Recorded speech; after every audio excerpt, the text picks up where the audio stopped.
here at our nation's border under National Mountain, the site of the Black Brigade terrorist attack in '86. If you don't remember, hundreds died that day when a brigade truck carrying explosive devices crashed into the mountain, triggering its peak to collapse. In 2 months, on the same day as the nation's election, in the same spot where I'm standing, the 10-year commemoration honoring the victims will take place. Give us all your darn money, Mitch! Yeah, all your darn money. Robbery in progress. All cars in the area respond immediately. Unit 2 here. On my way. Over. President Tyrak, the man who built the border wall behind me, protecting our nation, will be there. Protecting our nation? Ha! This event promises to be a solemn moment, and a time to celebrate the announcement of our next president. Total BS. Of course, I'll be there live, giving you the real story as it unfolds. This has been GNN's Sonya Sanchez reporting live. Road 96 is a procedural story-based video game developed by the independent game company DigixArt. It was released on August 16, 2021 on the Nintendo Switch and Steam, and later released on Xbox and PlayStation on April 14, 2022. The company was established on April 10, 2016, with its founder and co-founder being Jon and Anor Fanny. Jon's previous notable work consists of Valiant Hearts: The Great War, being the director of the game. Currently, Jon is now the creative director at DigixArt and has worked on all 4 games that the company has created, the 4 games being Lost in Harmony, 1111 Memories Retold, Road 96, and Road 96 Mile Zero. Anor, the producer of DigixArt, worked on 1111 Memories Retold, Road 96, and Road 96 Mile Zero. Road 96 started its development roughly around 2019, and if you watch their documentary on the making of Road 96, the game had a lot of key differences. I watched it around half a year ago after playing the game, since I'm a very vigorous fan of the game, and it provided a lot of insight about its production. They at one point were in a grand halt with the game due to having a low budget, and when the coronavirus struck, it was a low blow for the company. And not long after working on the game, they had to put the project on the back burner. However, they eventually partnered up with Omen and were able to continue production. Shortly afterwards, the game was then set to release around the summer or fall of 2021. And once it was released, it was received well with pretty positive reviews. Eventually, it even got an Xbox and PlayStation port, and in 2023, a prequel to the game was made, which was released digitally on PC and consoles. But going back to Road 96, what is this game about? It is the year 1996, and throughout the game you play as runaway teens that are trying to cross the border that is past Road 96. You can travel by walking on the road, hitchhiking, taking a bus, or calling a taxi. You can escape the country by any means, such as hiring a smuggler, crossing the mountain peak, escaping through the tunnels, hiding inside a truck, taking a worker's test, or by infiltrating the border itself, mainly through a specific character interaction towards the end of the game. You are escaping because the country is falling apart, under the regime of Tyrak. On your journey, you meet many characters, the main cast consisting of Zoe, John, Fanny, Alex, Stan and Mitch, Sonya, and Jarod, who are all tied together in some way. You also meet some minor side characters while on the road. You can explore various areas through these character encounters, or when you're on the road going through singular encounters. No matter the encounters, you're greeted with a scenic landscape, wonderful soundtrack, and a captivating story about the world of Petria. And as you go through the game, you're given more insight as to what Petria and its people are like. If you haven't played the game already, I recommend you play it for yourself at least once. And now, to be fair, this is coming from someone who's clearly an obsessive fan. But it's a game that I recommend everyone experiences for themselves blind, as I feel like this game highlights an aspect that we don't see a lot in games, which is first impressions. Considering that most of the encounters aren't linearly structured, you don't know what you're in for until you've gotten the encounter. Playing this for myself and then watching my friends play it and then talking about it online gave me insight as to how the characters were first initially viewed and if their opinions changed over the course of the game. And I think that's a wonderful aspect. And unless you pad out your first run by dying or choosing specific means of transportation to head to the border, you won't get all the encounters for the main characters on your first go. And you certainly won't experience all the slight variations of the encounters. It can take you several reruns through a clean slate or a New Game Plus to get as many of the encounters as you can. Apparently there's still Easter eggs that haven't been acknowledged yet, that at the very least I haven't found yet. To me, there's a lot of replay value in this game. I just can't get enough of it. But if you don't care for spoilers, or if you already played the game for yourself, then feel free to continue watching. I also recommend watching these 3 videos. These actually will be more referenced in my next video, but I wanted to highlight them as they offer concise and wonderful insight into Road 96. And I don't spend an obscenely long time with 2 separate videos talking about the game. And while they do look more at the video game structure and the narrative storytelling, I still think they're pretty good. This ranking video will also be slightly different from the traditional ranking video. Rather than ranking the encounters overall, I'm going to be ranking them by each of the characters, from lowest to highest. Meaning that I will rank Zoe's individually, John's individually, and so forth. I'm structuring the ranking video this way because I generally think that each one for each character offers something new and different. And I feel like you can't exactly pit them against each other. In theory you could, I just think it's easier to rank them by the characters themselves. Prior to this video, I did make a Google form that I posted within the official DigitArt server on Discord, as well as onto Tumblr and onto Reddit. I have Twitter, but you couldn't pay me to use it now. And I asked for what they thought was the best written encounter, or vote for the one they had the most fun with. And not to sound like a middle school teacher, but this had both written responses and multiple choice questions. For this list, I do take into account those results. It's not the full demographic for the users that have played the game, but I didn't want to stick what basically comes down to as my own opinion, even if I try to remain objective. For some of the rankings, I will be mentioning some of the comments that I think were very insightful, but otherwise, I will also be providing my own insight to the game. I mean, I got a lot of hours in this game. Surely I must have formed an opinion by now. That is somewhat reliable. As I talk about the encounters, I will be using this guideline to cover points as to what makes that specific encounter enjoyable, or well written. Number 1, reflection of the character. Number 2, first impressions. And number 3, how fun the encounter is. I also just want to quickly say how much I love the titles for the encounters too. Mainly the titles of the songs are 80s to 2000s songs, excluding Police Academy, which is a TV show. And I believe they thematically relate to the encounter in some way. With that, for the number 1 ranked encounters, I will mention the song titles and the lyrics, since I believe they thematically relate to the encounters, and offer additional meaning. And keep in mind, while I do offer my own personal insight due to having played both Mile Zero and having read the prequel books, I will still try to keep this list objective as possible by focusing singularly on Road 96. I will offer more insight via the documentary, as that's for the first game. There are also several bits of information I will be providing that can be found on DigitArt's official Discord server, which will also make its way into my next video. The Discord is linked on their website and Twitter account. Above all, I just want to keep the ongoing discussion of this game, well, going. I love talking about Road 96, as you'll soon find out. Also, feel free to share in the comments what encounters are your favorites. I will link the Google form in the description below, even if it potentially makes the ranking outdated. But overall, the general analysis of each encounter should remain consistent. And feel free to also share if you agree or disagree with the list or points that I make in the video. And before the ranking begins, I will be giving a brief description of the character, or characters themselves, then leading to the ranking. With that being said, let's start off with our first character. Yeah, all right.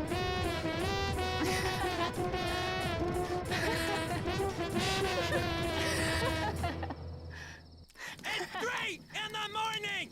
Put that away before I come up there! That's it!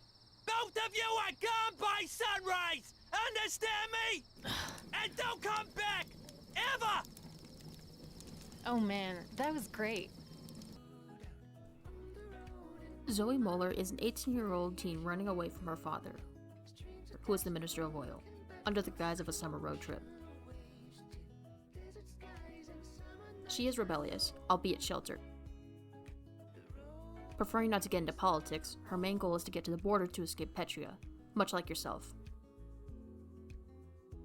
However, it is revealed that she is aware of what really happened during the attack of 86. For reference, it is said that the attack of 86 is when the Black Brigade set off an explosion at the wall, causing the peak to collapse. It isn't until she gets rescued by the Black Brigades after getting arrested that she is motivated to join their cause, and help reveal what really happened that day on September 9th, 1986. She comes back on election day, assuming he made a specific choice in her last encounter, and leads a bunch of citizens who are brigades and protesters alike to attack the cops and border forces. What makes Zoe stand out from the rest of the characters that you meet on the road is that her storyline and encounters are linear. And not only that, there are only 4 of them to go through. She's also the only one to not give you a special ability that can be transferred to the New Game Plus and to other encounters. In my personal opinion, shortening her story does hinder her character. Personal side note, to learn more about Zoe, I recommend checking out Mile Zero and reading About a Girl. She's also in the Road 96 prequel book, but these two center around her much more. In general, it adds more to her character and gives visible reason as to why she behaves and acts the way she does. And you also get more content of some of the other characters in the franchise. Anyway, on to our ranking.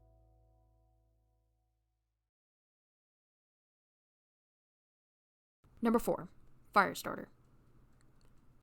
This is Zoe's 3rd encounter, and you meet her discreetly as she's handcuffed to the side of a police van while the cops are eating near the gas station. The cops. They transferred me out of you know where. Get the van keys from the cops. But you'll need to distract them somehow.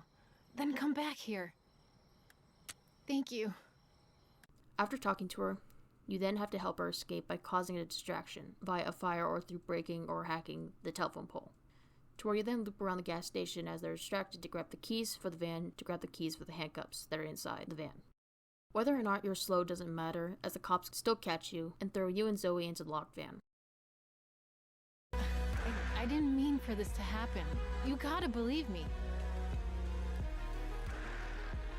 This country is so messed up.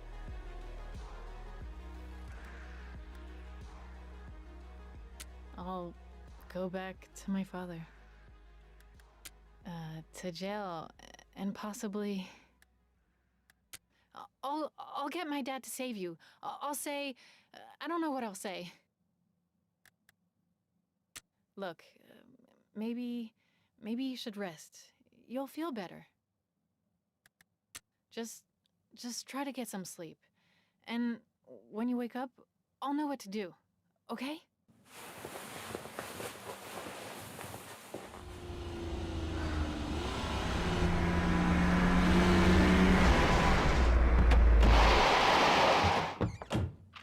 You hear that? See you in hell! Shots are suddenly fired, and when the smoke blows over, members of the brigades rescue you, and you can see John and Robert. You can even talk to John depending if your current team met him prior. Youngblood? Real small. It ends with them taking Zoe with her, and you're on the road again. So the issue with her story being linear and short really shows here.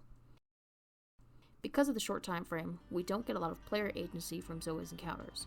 A lot of the other encounters with the other characters offer some way to deviate or make meaningful decisions. And now, to be fair, for pretty much all of the encounters, in some way you have to do a task or minigame in order to progress the story, and for most of them they lead to the same outcome of you progressing. But the main problem for this encounter and Zoe's encounters as a whole is that since her story is linear, it doesn't even give you the illusion or diversity of choice. You can try to not help her, but the game forces you anyway. This is pretty common within her encounters, and it happens similarly in Zoe's 4th encounter, mainly when you try to decline helping her cross, and you still have to help her. Arguably, from a narrative standpoint, we don't see much of a character growth or change for Zoe within this encounter, even with the knowledge that she came back from the pits and saw kids being tortured, which is only mentioned through brief dialogue. It doesn't show through her actions, other than she just wants to escape more. Not like this isn't a good motivation. After all, it's your end goal, but considering that you get into trouble through Zoe's actions, even if she didn't mean it, it can make it harder for the player to connect with her. And while we do find out she's needed by the brigades, we only see this shift through a cutscene later on in the game. With the way this encounter is written and the environment it takes place in, it doesn't give her a chance to differ or shine. I think that at least one more encounter, or the full 6 like how most characters have, could have shown her growth, even if her story was linear. If you have to keep the essential premise of the encounter the same, maybe have it to where you're suddenly arrested by cops in the beginning of the encounter, and you get locked up in the remote police station and are bunking with Zoe. You could still have it to where she still has her snarky, headstrong attitude here, maybe some beginning remarks or insults at the cops and playful, sarcastic remarks to you while you're both being huddled in the cell. But then the tone shifts and you and Zoe suddenly find an opportunity to escape, and then you both work on a jailbreak together, taking it seriously. And then you maneuver through the police station without getting caught. And then it ends with the brigades driving by and shooting down the cops, and you both are pulled in by John and Robert, and afterwards they can either drop you off further or you can leave on foot. It would have been a slightly longer encounter, but there are character encounters where it can skip to the morning or night, so I don't think it would have been drowned out too much. And her last encounter is long anyway, so I don't think it would have been too jarring. And since she only has 4 encounters, it would have pad out her time a bit more. This also takes out the issue of lack of player agency, and it gives the player a chance to see Zoe out of her element and seeing her thinking process shift. Narratively, it could have been seen as a sort of test run to see if she's as capable of reaching the border and escaping as she hopes or thinks she is. And it could have acted as a better stepping stone for a character arc. Because here, it's before she's a brigade, and she's trying to escape the cops to reach the border and cross, with no intention of taking down the government. And then the 4th encounter would have been seen as a better character growth as she is a brigade and on a mission to take Tyrek down. But unfortunately, that just simply isn't the case here. As I said before, her linear story becomes a glaring issue here, and it can be hard to sit through. Her self-centered actions and thinking harm the player more, and to be fair, I actually don't mind that Zoe is written this way. I actually like the idea of a character coming from a privileged lifestyle and getting hit with a sudden reality check that the world isn't what they thought. Not to mention, she does have trauma that she can explore in this encounter and her encounters overall, either from her time witnessing the pits, witnessing the attack of 86, or from her neglectful and controlling father. But again, the fact that we don't see much of her and the lack of player agency hinders the encounter and makes it intolerable. And we don't even say it by her actions, it's that of a third party. So it makes it feel like Zoe is not a driven force, when that's kind of the major point of her character. Honestly, I'm relatively numb to this encounter by this point, so I don't really care either way. But for casual players, it can be irksome.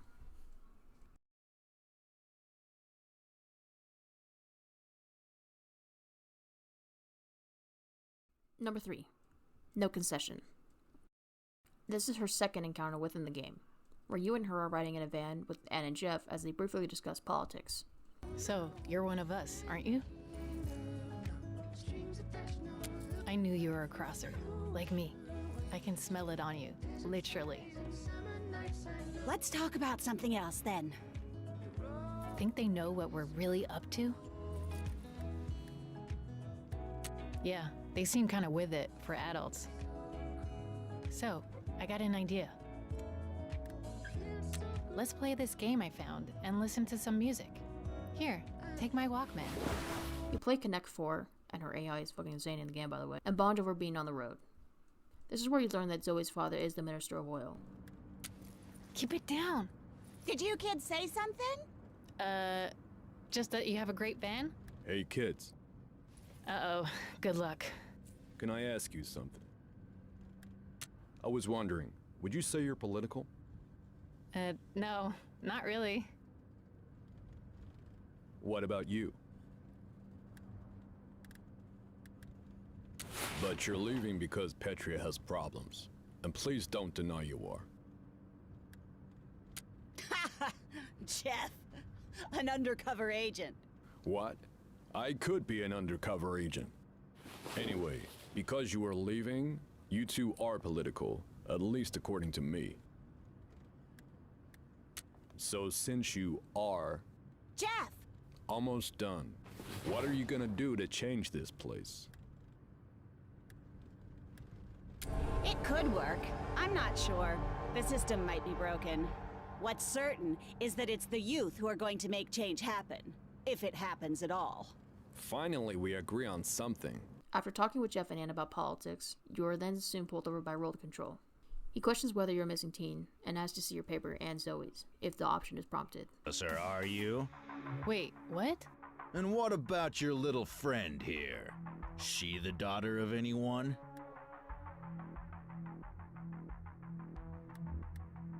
I asked you a question. No one? I see. I'll need to see some papers, little lady. However, Anne offers to pay him off, and as he's about to accept, Zoe speaks up against the cop, causing her to get arrested, and you as the player can choose to help her or not. Again, much like Firestarter, there isn't significant player agency. Unless there's a karma impact with this encounter, nothing changes if you try to help her. You just lose more energy and are stuck on the road. If the rescue was left up to chance, with your rescue being successful or not, then I think it would have been more well received. Maybe losing the probability decision would have then led you to your premature death or incarceration. Or maybe you managed to convince Zoe to relax in front of road control, but he doesn't accept the bribe and he still arrests you, or both, or just her. However, since Zoe's story is made to be more linear in this game, the agency is next to impossible. And that's disappointing, especially to those starting a New Game Plus for the first time, where the player might expect more agency because they unlock or choose different options. As a personal note, I will say I do like this encounter, and overall her encounters as a whole, because the context of Mile Zero and About a Girl. But if you were a new player to this game, and haven't seen the game prior, it does leave a sour taste in the player's mouth that no matter what you try to say to Zoe, she runs her mouth, for lack of a better phrase, and gets arrested either way. It is nice to see some more information about her dad and her status and how it inadvertently affects her mindset, and how she feels as if she's infallible to the police. And this one comment does put into better perspective that this encounter is technically more fresh than the other ones, which I agree with. I still argue that there isn't a prominent player agency in this encounter. It's definitely a weak encounter, and I only won like 3 or 4 times in Connect 4, so I'm salty about that.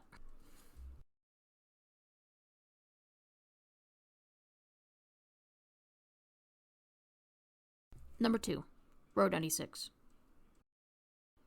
This is Zoe's 4th and final encounter, where you meet her as you're heading to the cave that leads up to the wall. You talk with Zoe about your travels on the road. I've had a pretty intense journey to get here. Tough, but good.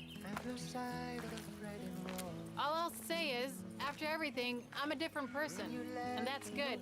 Believe me, I want to help people now, not just myself. You must have had some pretty amazing adventures yourself. I understand if you don't want to talk about it, but these experiences, they've made us stronger. I'm not a masochist, but I'm thankful for them.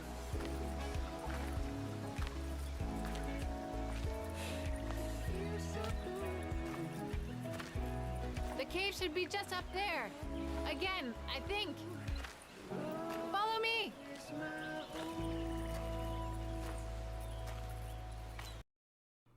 You make a campfire. We should be warm and toasty in no time.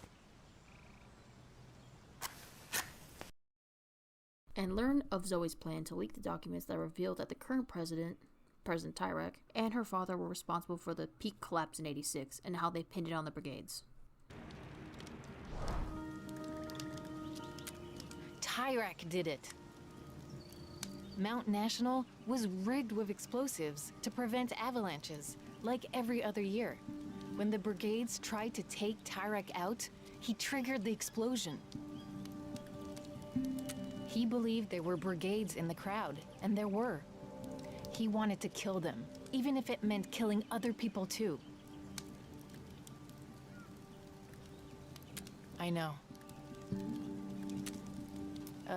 Let's just say, my dad has a very important position in the government. Oh, if you want, sure. We should probably get some rest then. Getting past security isn't gonna be easy. You rest for a couple hours and wake up to find her gone, only a letter by your side. You then move the boulder at the exit of the cave to find a Walkman. And shortly afterwards, you are quickly reunited with Zoe, giving her back her Walkman. She invites you to her tent, where you both listen to the signal given by Papa Baby, or John, on when the distraction at the border will occur. This is it. The rooster will sing 3 times. I repeat, the rooster will sing 3 times. That was the signal. At 3 in the morning, a truck will crash into the wall. It's a diversion, something to draw security in. That's when we cross. After agreeing to help Zoe, you then head with her to the wall later that night when the brigade truck crashes into the wall, and you both bring it to the building that leads you to the gate. Truck was a decoy! Check everywhere! Get down! It should be the door on the right! Security's triggered! They'll know we're here as soon as I open this! There they are! Run, run!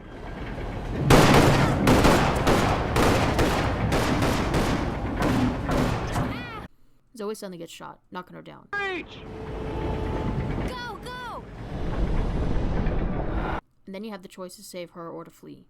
Saving her leads to her crossing the border, while you get killed. Fleeing leads her to get killed, but you escape. Okay, normally I do visual edits or text edits on screen, but I decided to do an actual auditory edit here. While I was making this video, I was doing a couple other playthroughs so I can get more video footage. And I found out by letting the timer run out, at least 2 getting shot instead.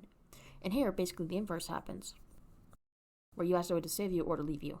It doesn't affect the ranking too much, but I figured I'd mention it because I can't believe I missed it in the first place. Anyway, back to the ranking. I like this encounter enough, though I do wish the player was given the choice to actually deny going with her or not. I personally chose to go with her the first time I played anyway, but having player agency would have been nice and refreshing. Walking to the cave with Zoe and talking to her in a more secure and safe environment is nice. It reminds me of a first encounter that you get, where you're just basically teens on the road, hanging out. But now there are stakes to your escape, especially to this escape in particular. It's also good to see some growth and shift for her character, with her end goals being redefined. Saving her also does impact the ending of the game, as Zoe can die in the place of Alex if he chooses to join the fight, depending on a specific choice with another character. Otherwise, if your character joins the fight, you can die instead. Overall, this encounter is pretty good. Number 1. Smells like Teen Spirit. This is the first encounter you have with Zoe, meeting her at the Night Skies campground. You can meet some of the other members of the campground here, but your main focus is placed onto Zoe when you hear the manager arguing with her. You come up to both of them, and he accuses her of stealing money to pay her rent. Fine! She broke into my office and stole from me! Who are you? Her attorney? No, I don't have proof! She turned off my security camera! She's a criminal mastermind! You start the fight between them. Talk with Zoe a little bit afterwards. Anyway, welcome to the Night Skies campground. If you like crappy trailers, this place is the best. To look at the stars? I know, it's cheesy. She can tell you where to sleep for the night. Once you head to bed, either in the trailer or on cardboard, you wake up to Zoe, who wants to hang out with you, and you sit with her by the fire pit on top of the hill, looking over the campground, and you talk to her about her journey. You learn only a little bit about her background, how her dad thinks she's on a big road trip, and you can learn a little bit about the Iron Pits, if you choose the options to learn about it, and overall learn about the border. Only about 1% of us do, or so I hear. And you know what happens to the rest, the pits, or worse. Where they send kids they think are gonna cross. Terrible things happen there, and I really hope I never experience them for myself. Then play Bella Ciao with her trombone, where a rhythm matching game starts, though there's no actual score, with a pretty sick remix of Bella Ciao in the background that progressively gets louder and louder as it goes on, with the rest of the visuals in the background fading as it's just you and Zoe. Okay,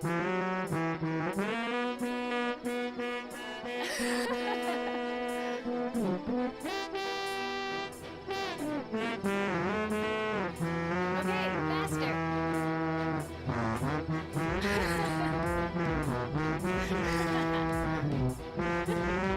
My stomach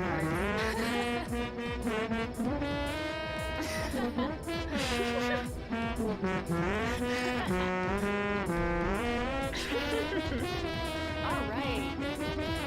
Yeah, all right.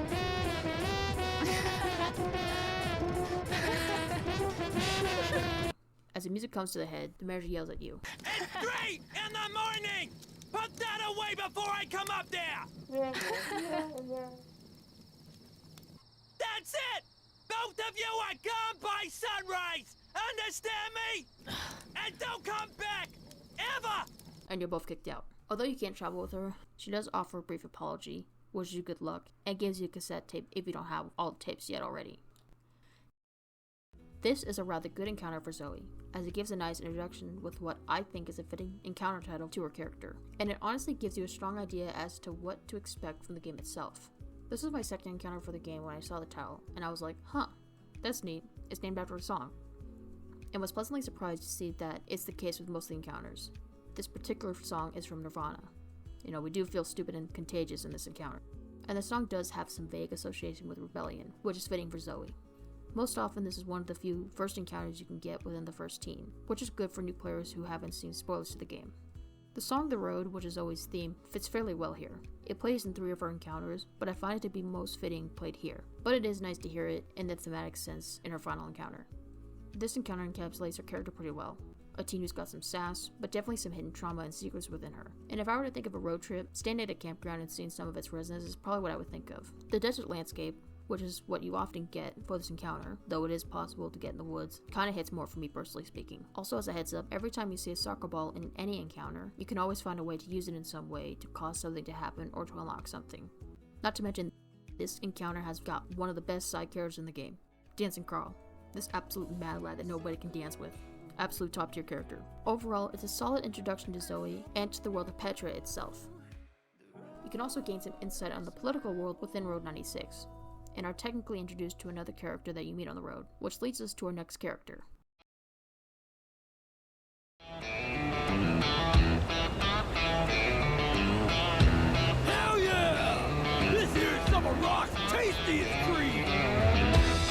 You're not the talkative type, are you, young blood? John Ursus, also known as Mr. Ursus, Papa Bear, Papa Baby, The Wall, bruh, how many nicknames he got, what the fuck, is roughly a 45-year-old trucker who makes various deliveries across Petria. However, the player quickly learns that John is a member and one of the leaders of the Black Brigades. He and Robert Bob Winters, the second leader of the Brigades, are constantly at heads. If not, they're very passive-aggressive with one another. Both have differing ideas as to how they should bring about change, with John looking for a more pacifist route, while Robert is willing to go the extremes he deems necessary. In my personal opinion, John is one of the 3 characters who I don't see as having a bad encounter. I found all of them to be quite enjoyable and emotional when needed. With that said, there are a few that definitely stand out for his character. Let's take a look at John and his encounters.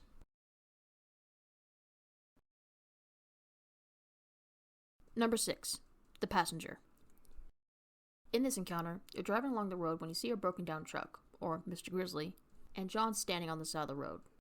You let him in, and he gives you a map, saying that he needs to make his way to a payphone to call his friends to help him out.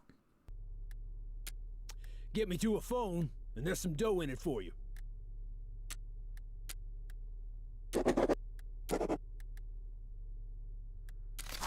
Let's roll!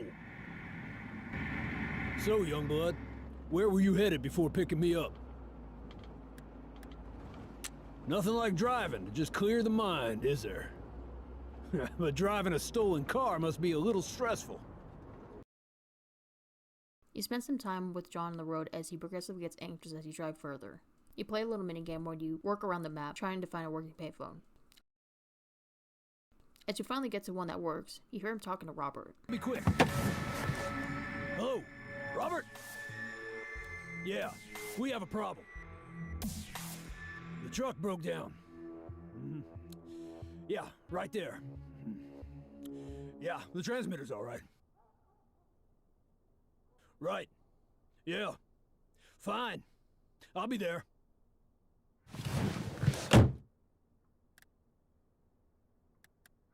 Yeah, thanks.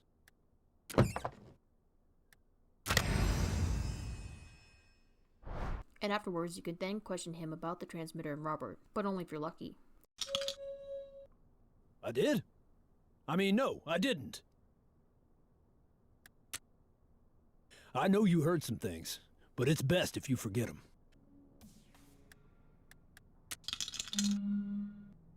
No, I didn't. Understand me? Now let's get back to Mr. Grizz. Hopefully he's all right.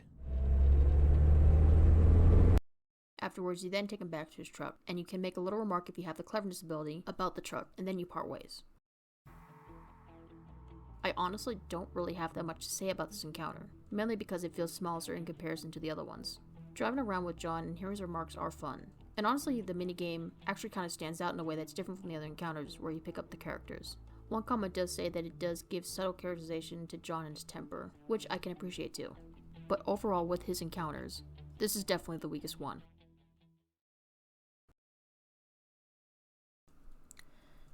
Number 5. Let's get serious. You come across a bar that is written with brigade symbols, and it appears to be closed at first until you find a bouncer guarding the door and hear music inside. You can enter either through the cleverness ability or when Chuck allows the player in. You're then greeted by a bunch of brigade members with their 2 leaders, John and Robert. Well, I'm out. Anyone else want a shot at this guy? Aha, not me. Papa Bear's meant an air hockey pack for Satan. Robert has you play a match of air hockey against John. and after, whether you win or lose, the three of you sit down at the bar. You don't have much of a filter, do you? We're not terrorists. Not yet, anyway. Oh, John's just joking. Chuck, serve this boy a martyr. Robert has Chuck make you a drink, and you talk to Robert and John a little bit until you pass out. Damn, Chuck. What did you put in that drink? The murder? Everything.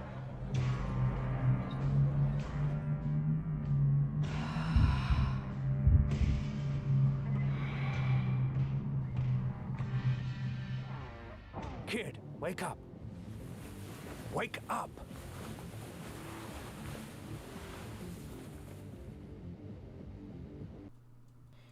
You then wake up downstairs, where Robert wants to show you a brigade meeting.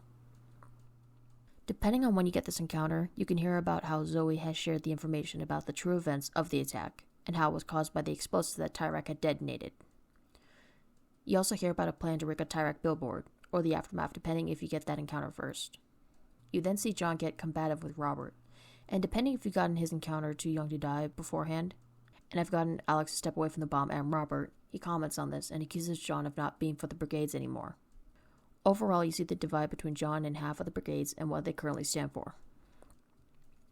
Robert then leads to his purpose of the meeting. Look, we should vote and settle this right now. Who thinks the brigades need to be more aggressive? I don't. I do. I do. I refrain. I don't. I don't. I do. 3 against 3. Let's ask the kid. He's here after all. That's why you brought him in. To vote on your side. Incredible. Kid, what do you think? You're then the deciding vote on whether they should be more civil, attack more, or you can opt out of the voting entirely. You then complete the meeting after cops start to show up, and you can linger around a bit before deciding where to head to next. I honestly think that John takes a bit of a backseat in this encounter, as we only get around 3 chances to interact with him directly. I do think that seeing the underlying hostility between John and Robert, as well as the other brigade members, is cool. And intentionally or not, it does show how much of an overbearing, persuasive, manipulative presence Robert is in the brigades. I think he also knew that the meeting was going to end in a standstill unless you were there to swing the vote, but that's just my personal take on it. But that does cause this encounter to suffer when looking at it through a singular character perspective. The air hockey minigame is fun at least, though I totally would have loved the cut option of hand wrestling John. I think it would have made it more personal and fun. Overall, seeing this feud is interesting, but I think John should have gotten more focus in this encounter. On that note, it is cool to see potential clips of another character that you meet in the game here. The decision that you make here, whether to be more aggressive or not, or if you refrain from voting, affects the ending of the game, where John can die if you vote for the brigades to be more aggressive, and where Alex joins the fight towards the end. If you don't get this encounter at all in your playthrough, you just have to choose the more rebellion actions in the game. Overall, it's a solid story encounter, but not a strong enough John encounter.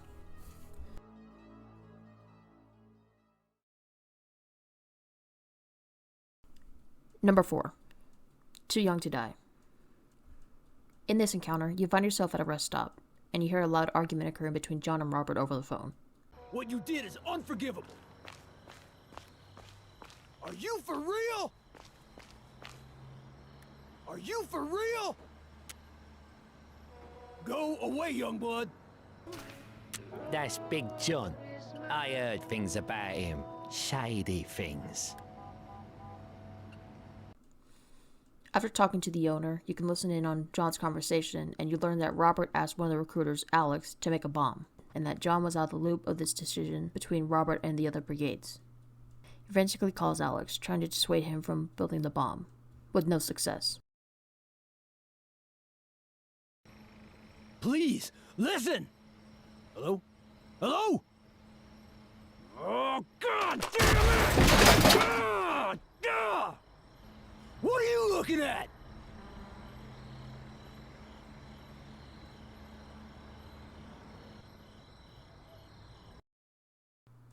He calls to you afterwards and apologizes, giving you food and a brief place to nap in the back of his truck. He tells you about the situation with Robert and Alex. The main cause of conflict is that Alex is looking for info on his parents, who were in the brigades. thinks I broke a promise, and I did, but I have my reasons. If he knew the truth, it'd be too hard on him. Listen, I hate to ask this, but I need your help. He encourages you to try to talk to Alex out of building the bomb, which can be either successful or unsuccessful. If successful, Alex will back out on building the bomb and back out of the brigades. What you did? That hurt me, John. We had a deal. I trusted you. I know. I'm sorry, kid. Please forgive me. I want to know more, but not like this. Can we meet soon? And you'll tell me everything you know? Yeah, I promise, kid. I'll tell him I want out. I just want to make games anyway. I don't think he's gonna be happy. Let me worry about Robert, kid. I'll see you soon, okay? Okay. Bye, John. See you soon, kid.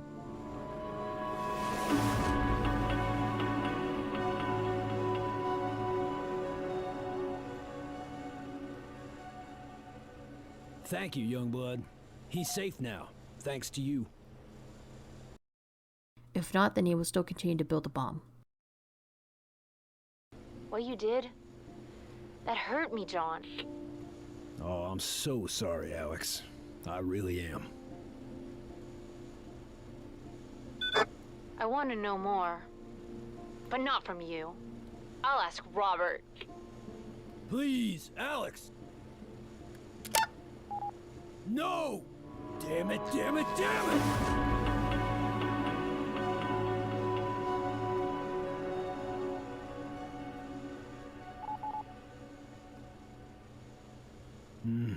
You did what you could, young blood. It's all my fault.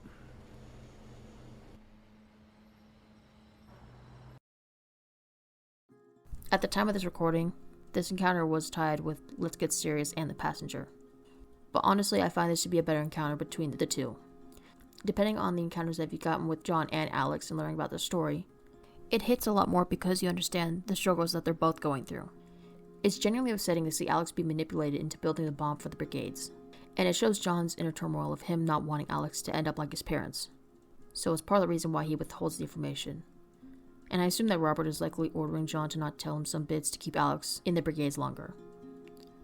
But by withholding the information, it's egging Alex on to be more radicalized, and it's tearing the two of them apart. And we can see how much it hurts John. For him, this is the last remnant of Naomi and Steven, which are Alex's parents. And now John is essentially acting as another parent to him. And we see at the end of the game that John has a lot of guilt regarding his parents' death. Overall, he just doesn't want Alex to make the same mistakes he did. In general, it adds more to the ending of the game, and it's nice to see John and Alex's story intertwine here as well. And it's good to get more John content, unlike the last two encounters.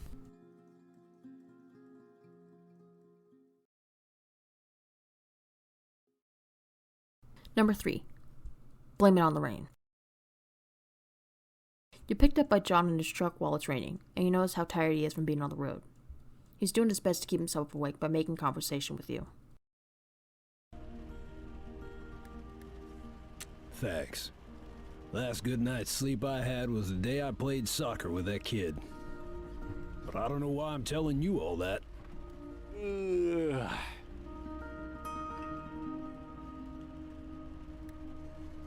Oh, heck no.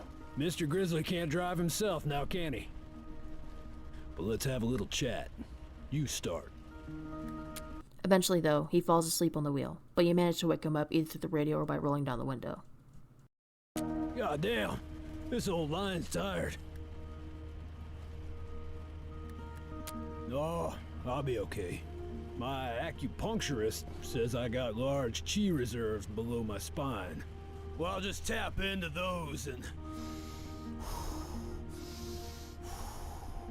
Good to go.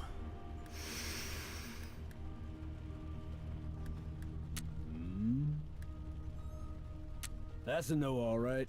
But you should rest. Need your energy on the road. Go on, young lion. Ain't got all my fingers, but you're in good hands. You then fall asleep yourself after a few minutes.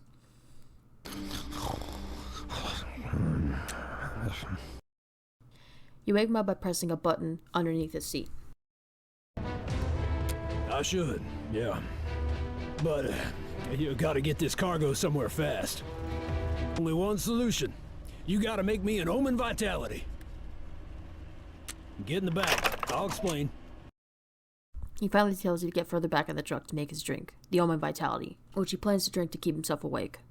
You then head back there, and as you're looking at the fridge, you see a picture of Connie. That's Connie, Youngblood. Beautiful, isn't she? Mind putting that back? That's a real valuable object.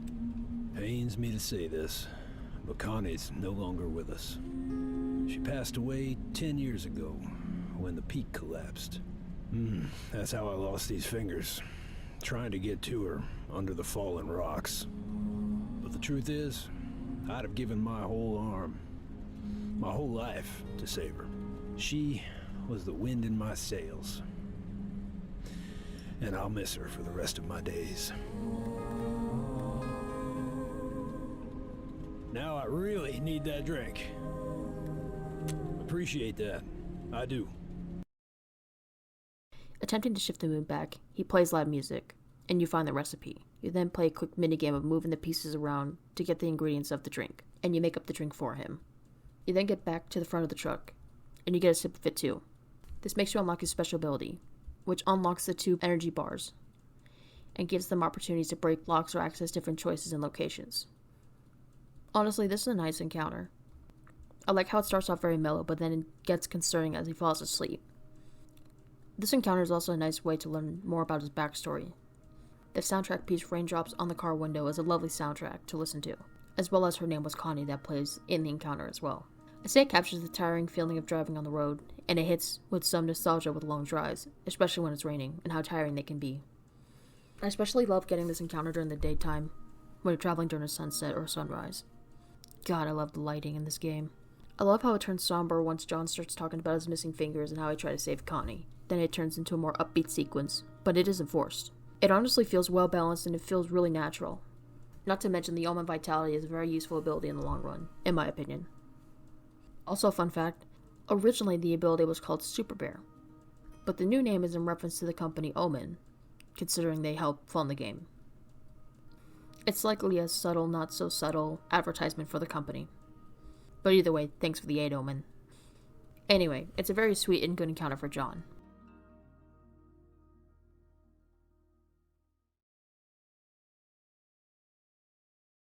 Number 2. The Pursuit of Happiness. You're picked up by John in his truck, and you make idle conversation with him about being on the road until you decide to rest and look out the window. It starts to pick up when his CB partner, Mama Bear, begins to talk with him on the radio. John tells you that he wants to ask her out, but needs help doing so. Hi, beautiful. How's my CB crush doing today? Beautiful? Well, if you say so. I'm all right. But my boss is writing me about this illegal transmitter. Yes, she is, Youngblood. Never thought I'd love a cop before. Honestly, I'm starting to think a ghost is moving it. Speaking of transporting, what are you hauling today, Papa? Something just as intriguing. Pineapples. Youngblood, it's going well. I'm gonna ask her out. Any advice? Mama Bear, aren't you getting tired of talking like this? Oh, you don't want to talk anymore, Papa? No. What I mean is, we should meet in person. Look, we got a nice CB thing going on, but I got to meet you, Mama. This scene can play out differently depending on if you got the About a Girl encounter prior. What we have is nice. But maybe it is time we met. You're not messing with me, are you? No. Name the time and place. I'll be there. You never showed the last time. Remember? I was nervous. I promise that will never happen again. Yep, I screwed the pooch, young blood. I don't know, Papa Bear. That really hurt. I'm begging you, Mama Bear. Give me one more chance. Fine. But this is your last chance, okay? Name the time and place. Either way, Mama Bear agrees to the date.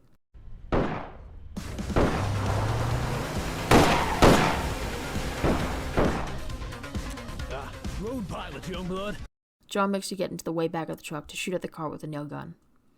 Meanwhile, John is talking to you and Mama Bear about how the date should go. After shooting at the car multiple times, you finally get the car to crash, with the date finally being planned out, and then you get dropped off. I had fun with this encounter as it's really intense and funny. I love the aspect of the player balancing out John's date planning with Mama Bear and shooting at the car. I feel like it's unnecessarily goofy for a John encounter, but it really is enjoyable. And to me, it physically shows that John is doing his best to balance out his life, either from being a brigade to being a trucker, and to his personal life. For me, this was my very first encounter with John when I first played the game, and I believe it was my first team too. And it got me insanely hyped up, because I wasn't expecting it, and I didn't have all the clues yet to John's backstory. So looking at it in retrospect, it's fun to realize the situation he gets himself into because of his lifestyle. It also makes it heartbreaking in a way when you overanalyze it like me, because you want him to catch a break. But it doesn't seem to be that much of a hassle for him in this encounter. It's a solid, engaging introduction to his character, and with that, it also shows another side of a character that we meet on the road that we don't get to see that often. I say this is definitely the John encounter you want to get on your first run.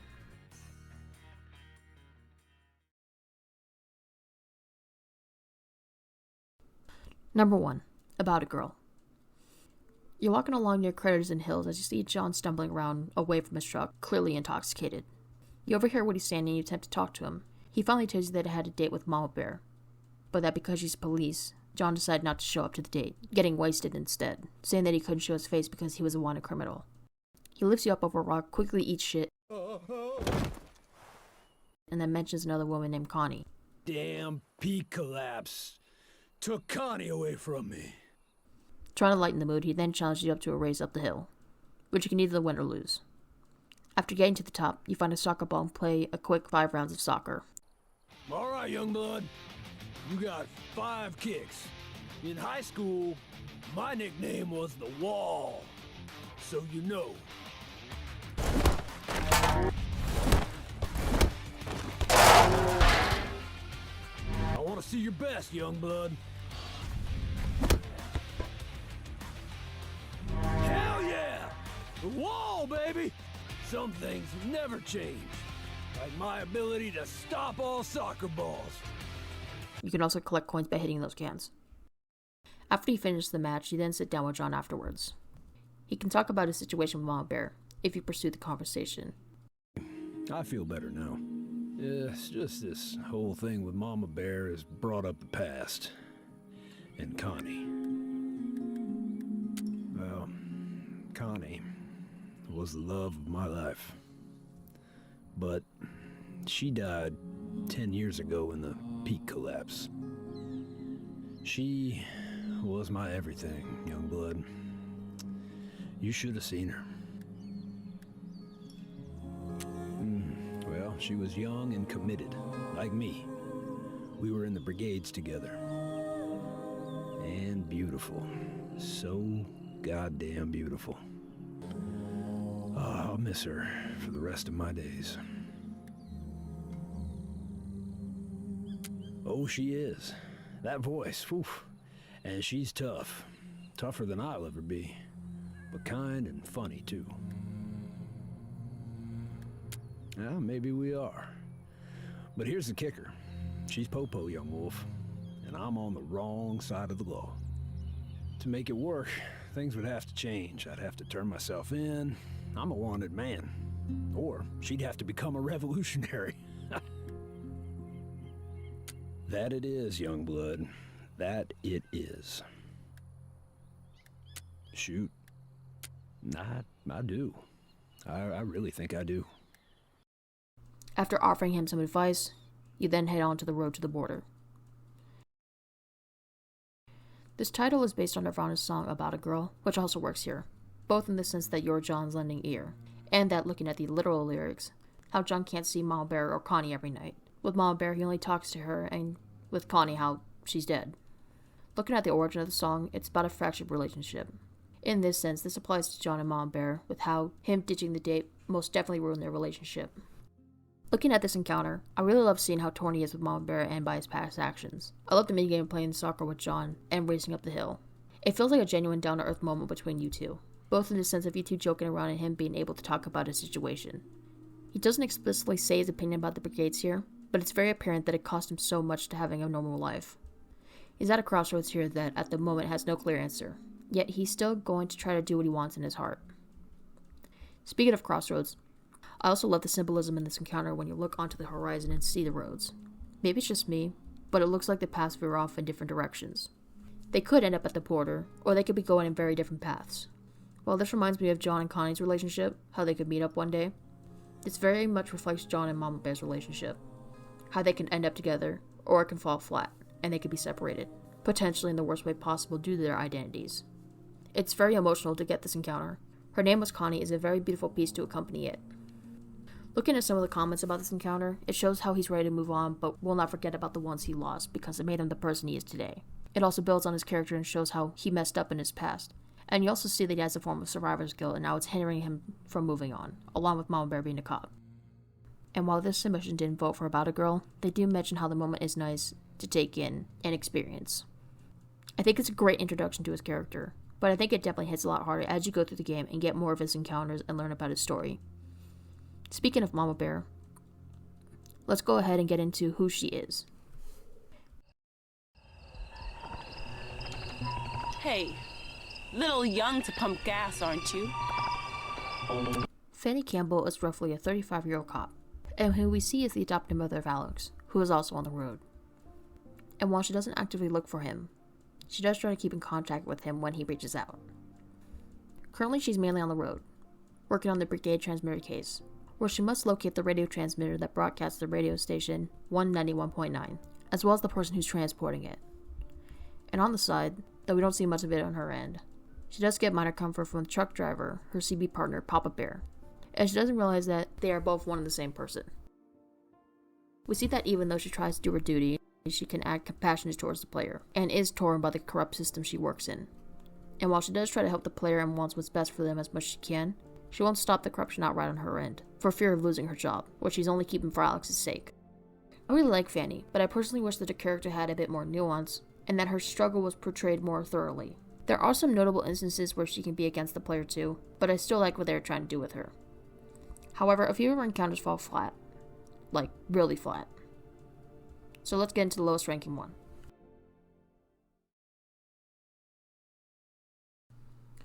Number 6. Something in the Way.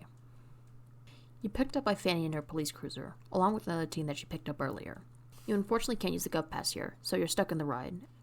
You talk to the teen a little bit as he talks about his experience on the road, and how he's glad to be heading back home. Fanny catches the two of you talking, and she explains that she recognized you from the missing posters, and that she's planning on taking you back to the nearest station where you can call your parents. I recognize you from the missing posters. Both of you. Your folks must be worried sick. A call from Fanny's police station alerts her of a brigade radio transmission coming off Route 42, which is the road that you guys are on. Depending on who you met beforehand, you can mention Alex and how he's in the brigades, or mention John, either saying that you simply met a brigade or let you know who has a transmitter. Otherwise, she'll ask you if you met Alex and tell you to stay away from the brigades. A frantic call comes up from Papa Bear as he tries to urge Fanny to stay off the road. However, the call gets broken up, and you hear an explosion going off. Is it me? Or is that billboard ahead?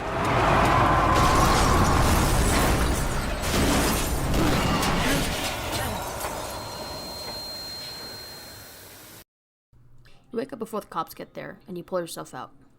When you head around to the front of the car, you have the choice to either save Fanny, save the teen, or run away. If you save Fanny first, she automatically tells you to run before the police suspect you, leaving her and the teen behind. If you save the teen first, you can still choose to save Fanny, but it'll result in you getting arrested. Leaving both of them will leave Fanny and the teen knocked out, who presumably gets arrested. I like seeing the drastic turn the encounter takes by the end of it, and it's nice to see it tie into the let's get serious encounter.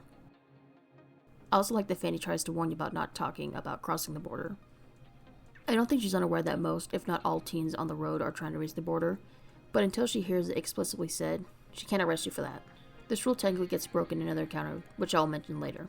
I think there could have been a little bit more to this encounter, content-wise. Personally, I would have loved to see more of an interaction between her and John in this encounter.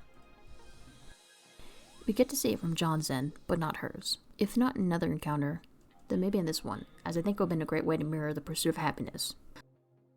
Some encounters between some of the characters actually do mirror each other in some ways and aspects as well, so I don't think it would have been too bad to make this similar to the pursuit of happiness. Plus, it would have shown how intertwined their stories are, especially on Fanny's side. The encounter can start out nice, and then she talks to you about wanting to be in a relationship with Papa Bear, but that there are factors that make it impossible on her end. And depending if you got the About a Girl encounter, it could change up her feelings slightly. Overall, the start of the ride is less bleak until it suddenly turns grim with John calling her and he gets frantic, urging her to get off the road ASAP. Then the billboard explodes. I don't know. I think it would have been nice to see how Fanny acts with the other characters more than just Alex. So this encounter, in that regard, is a bit of a letdown. Otherwise, the drama and choices within the encounter are interesting, even if it doesn't make a big change overall. A good introduction, but it's still lacking.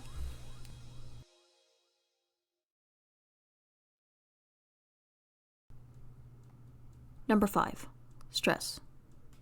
After resting on the bus, you see Fanny along with another teen in front of you on a crowded bus. She appears to be radioing her station, attempting to make contact. She gets defensive when you look at her, discouraging you from talking to the teen or asking what she's doing. The teen tries to get you to help him. To Central. Hey. You gotta help me. She's taking me to the pits. Please. Turn around. And you. Stay out of this. To the nearest station, but that's none of your business. They're gonna send me to the pits to mine. I'll never see my family again. Of course he'll see his family. And remind me why I'm telling you this? Then why the missing teen posters? That's just brigade misinformation is all. Oh, you don't really believe that, do you? Huh? Believe what? That the teen work camp doesn't exist. Ma'am, now's not the time for a discussion. I'm just doing my job. It's time for a discussion. It's important. The conversation starts to turn where the passengers try to plead with Fanny to release the kid and not notify the station. The situation gets tense after going back and forth. Please, officer. Just get off at the next stop. That's all you have to do. I'm not gonna say it again! Unit 2 to Central. Come in! Unit 2 to Central. Stop telling me what to do! All of you! What's going on here? You woke me up.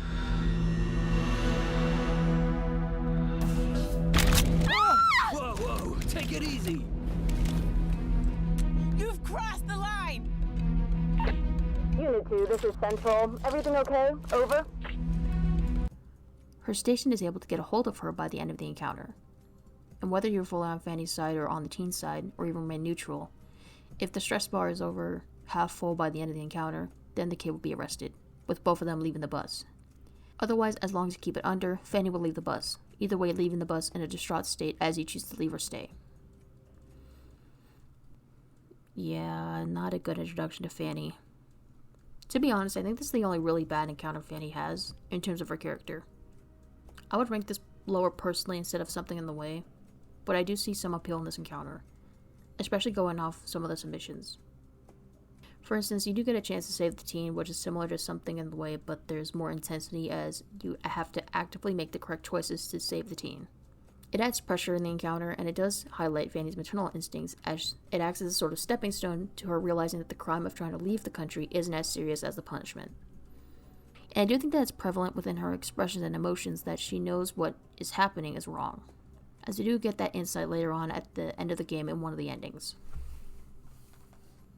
Even with all this in mind, I do think that since she drew her gun, even if she lets the teen go, it doesn't paint her in a good light. Like, yeah, okay, to be fair, I would never have reached out my hand to someone that was clearly distraught. But even so, in my opinion, that was still a massive reaction on Fanny's part, even though she was getting stressed out.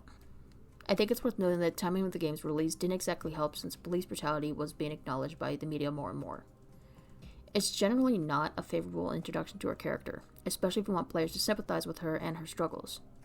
I guess besides the good points listed prior, it is a good commentary on police corruption, the idea that women and police officers overall need to assert themselves and feel the need to be in control, but it's just a tough one to sit through, especially when you want to root for Fanny.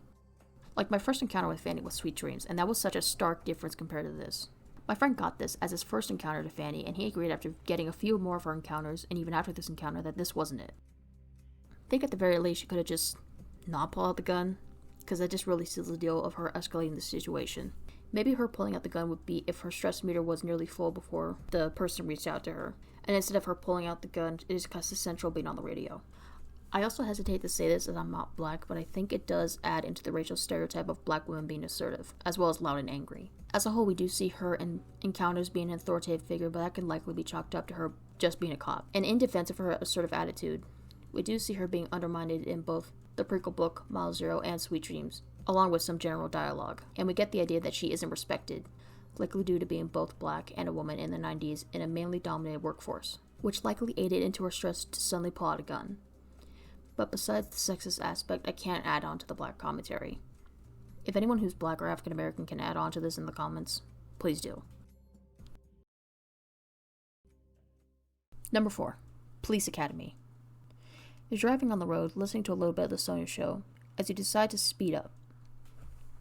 You're quickly caught by a police cruiser, that being Fanny's car, and you have to give her your license registration. Any idea how fast you were going? I'm gonna need your license and registration. That's good. Real good.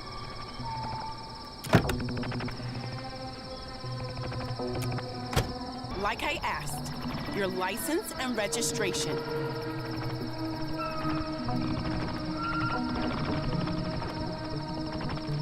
Then I think we have a problem. Let me ask you a question, and I want you to be honest with me, okay? Whose car is this?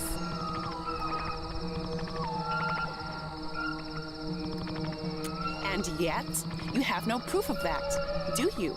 Just a second. She catches on that this car is stolen. She begins to call for backup when a car zooms by her. Oh, we got a situation here.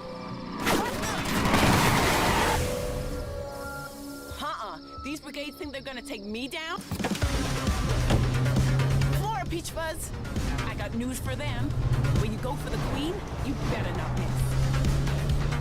It becomes a minigame where you have to avoid each car until you reach the car that shot at her. And when you do, you slam into it.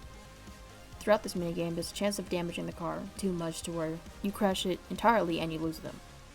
Fanny either way urges you to leave, and this is where you get the government pass, which allows you to access some different dialogue options when talking to police, obtaining specific lottery tickets for money, getting free drinks from the vending machine in the abandoned diner, and can help you cross the border with the offshore worker exam test.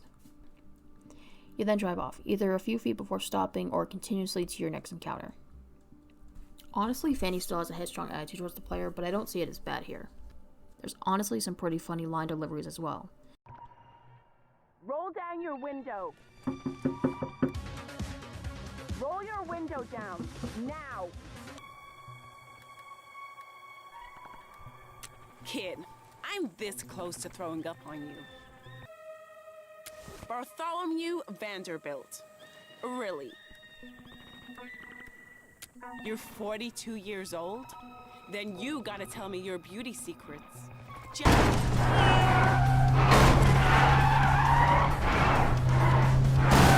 as well be blindfolded! And the chase sequence is eventful and entertaining enough. And it's nice to see that Fanny is aware that you need to leave as soon as possible because of the cops that will be arriving on the scene.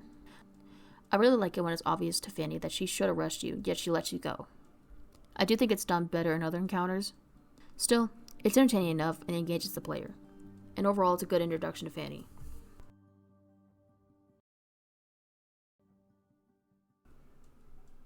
Number 3. Sweet Dreams. You come across a gas station, briefly meeting another teen, who you learn way later that his name is Max, and can be told to be careful near the gas station as the owner was eyeing him down earlier. And rightfully so, as he recognizes you to be a missing teen. Silhouette anywhere.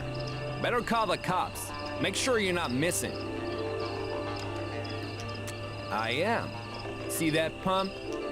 Serve gas for me and we won't have any problems. 10 liters of unleaded. Make it fast. Perfect. Baby's riot has really got a purr now.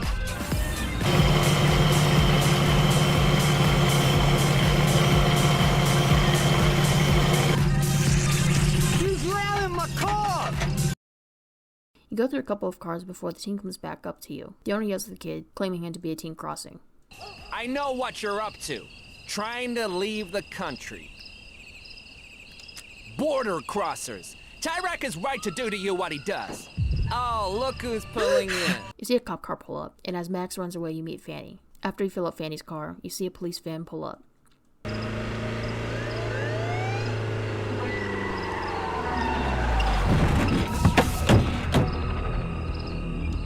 You hear about the hitcher? Nope. Just for the gas. He ran off towards my shed. I know he plans to cross. Said as much. And who are you? Have I seen you someplace? Stay right there, okay? Come on, Reed. Let's have a look. The cops investigate, and Fanny discourages you from trying to help the kid, for your own safety, and the cops find him hiding in the shed. One of the cops decides to interrogate you, and it looks like you're about to be arrested. With us. I'll take it from here. Yo, what? I'll book her. Besides, saves you room to pick up another kid. Fine, guess. Shut up, kid.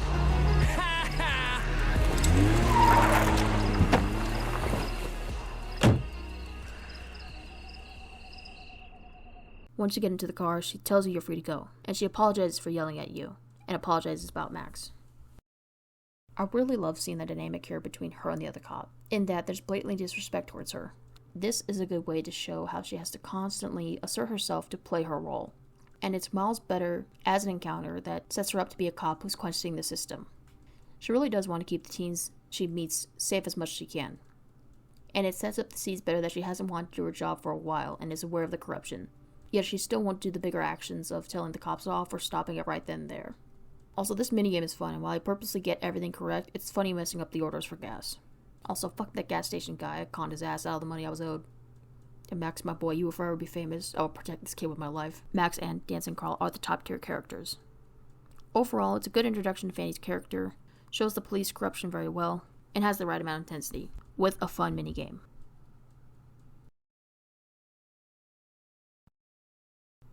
Number 2. Suspicious Minds. You come across a motel on a rainy day or night, where the encounter starts up once you head to the receptionist's office. Before the clerk can help you, Fanny comes in, asking for your help.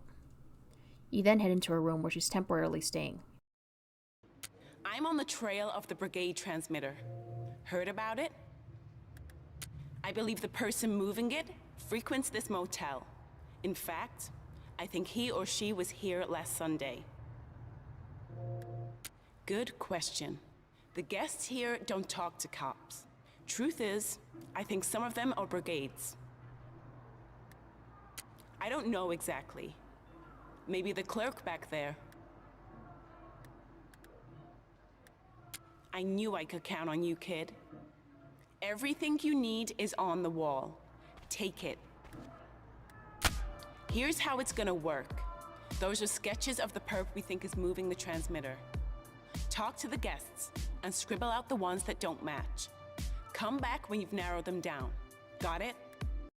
Besides looking in 2 locked rooms, one where John was staying and one where the secret hideout is, you can knock on all the doors to ask the tenants what they know. Only 4 of them are helpful. The others are just randos or they're tied up with other matters. You have the option to narrow down either the correct suspect, give the wrong information, or cross out all the entries altogether. Either way, it ends with John pulling in while Fanny is on a call with her son. They were really impressive people. Smart, kind. I I think I'm a lot like them. Oh, well, I'm glad to hear it. You are smart and kind.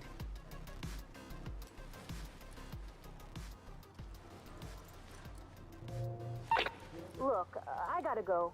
I'll call you soon, okay? Take care of yourself, honey. I will. Bye. Bye. What was all that racket? How people ever get any R&R in places like this is beyond me. Well, thanks for your help, but I gotta clean up here. Take care of yourself, okay? The roads can be mean.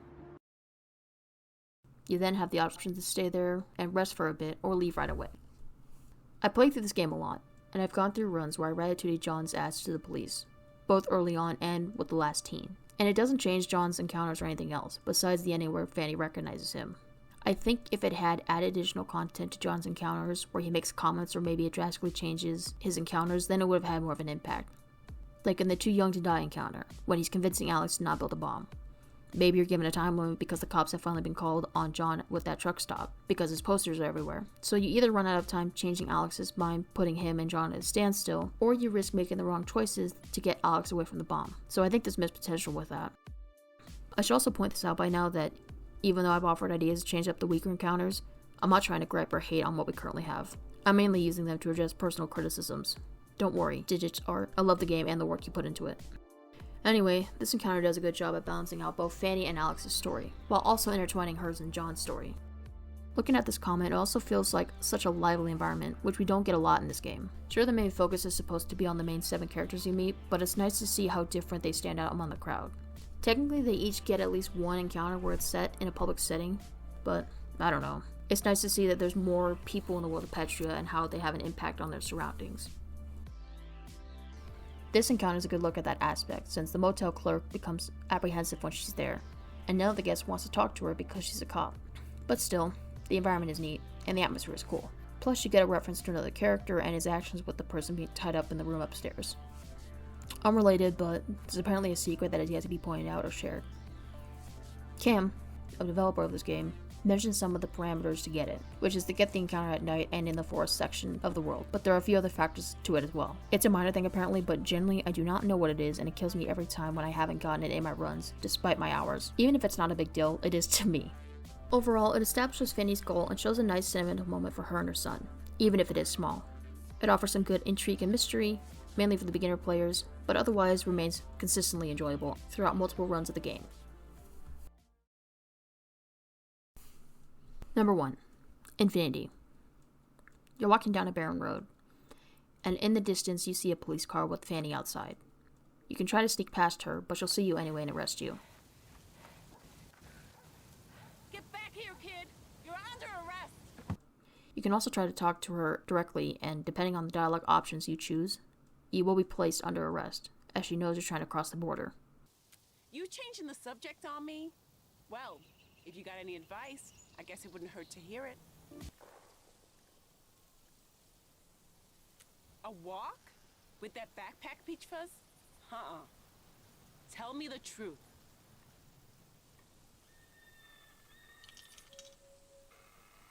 I'm not sure I believe you. But consider it your lucky day. Help me with this tire and I'll let you go this time.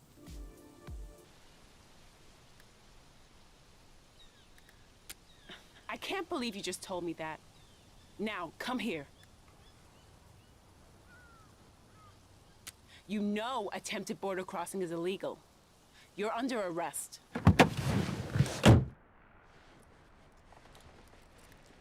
Unit 2 to Central. Got a flat and a border crosser in my car. You copy? Fanny to Central. Do you copy? Great. Now the radio isn't working.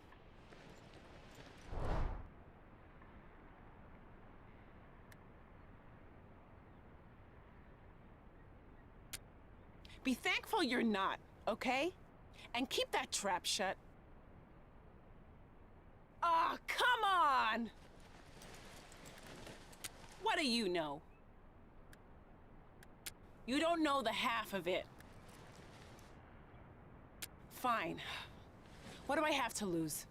Get out here. She lets you out, and you're able to switch the tire off for her. After you're done doing that, it starts to rain. I'm impressed.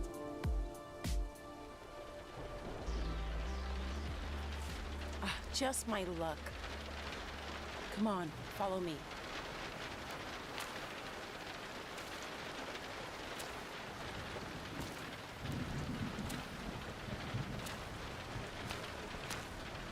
Fanny then apologizes and explains that her summer's been rough. She tells you that her adopted son ran away, and that he ran away because she told him about his parents, and how they were Black Brigades, and he's hurt by this because she had always said that she never knew. She then tells you, if you choose to continue talking with her, how she adopted Alex. You know about the attack in '86, right? That's the day I met my son. Yeah, I was working security, hired to protect Iraq at the wall's opening ceremony. Everything was going fine until it wasn't. I barely saw the truck before it crashed into the mountain. Just a flash. Next thing I knew, rocks were falling on the crowd. It was awful.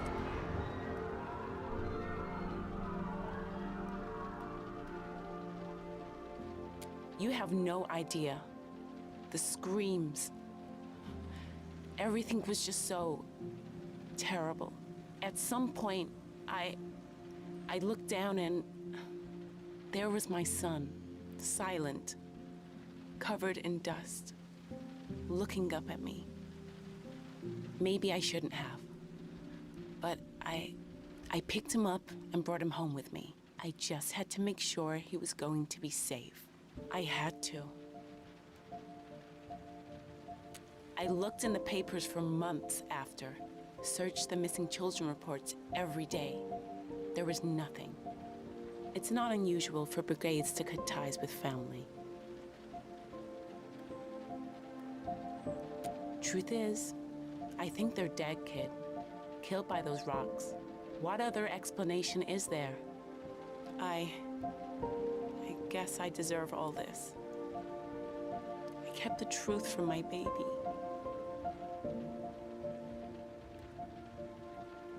I thought it would hurt him. It did. But part of me didn't tell him because I was jealous. That I wasn't his real mother.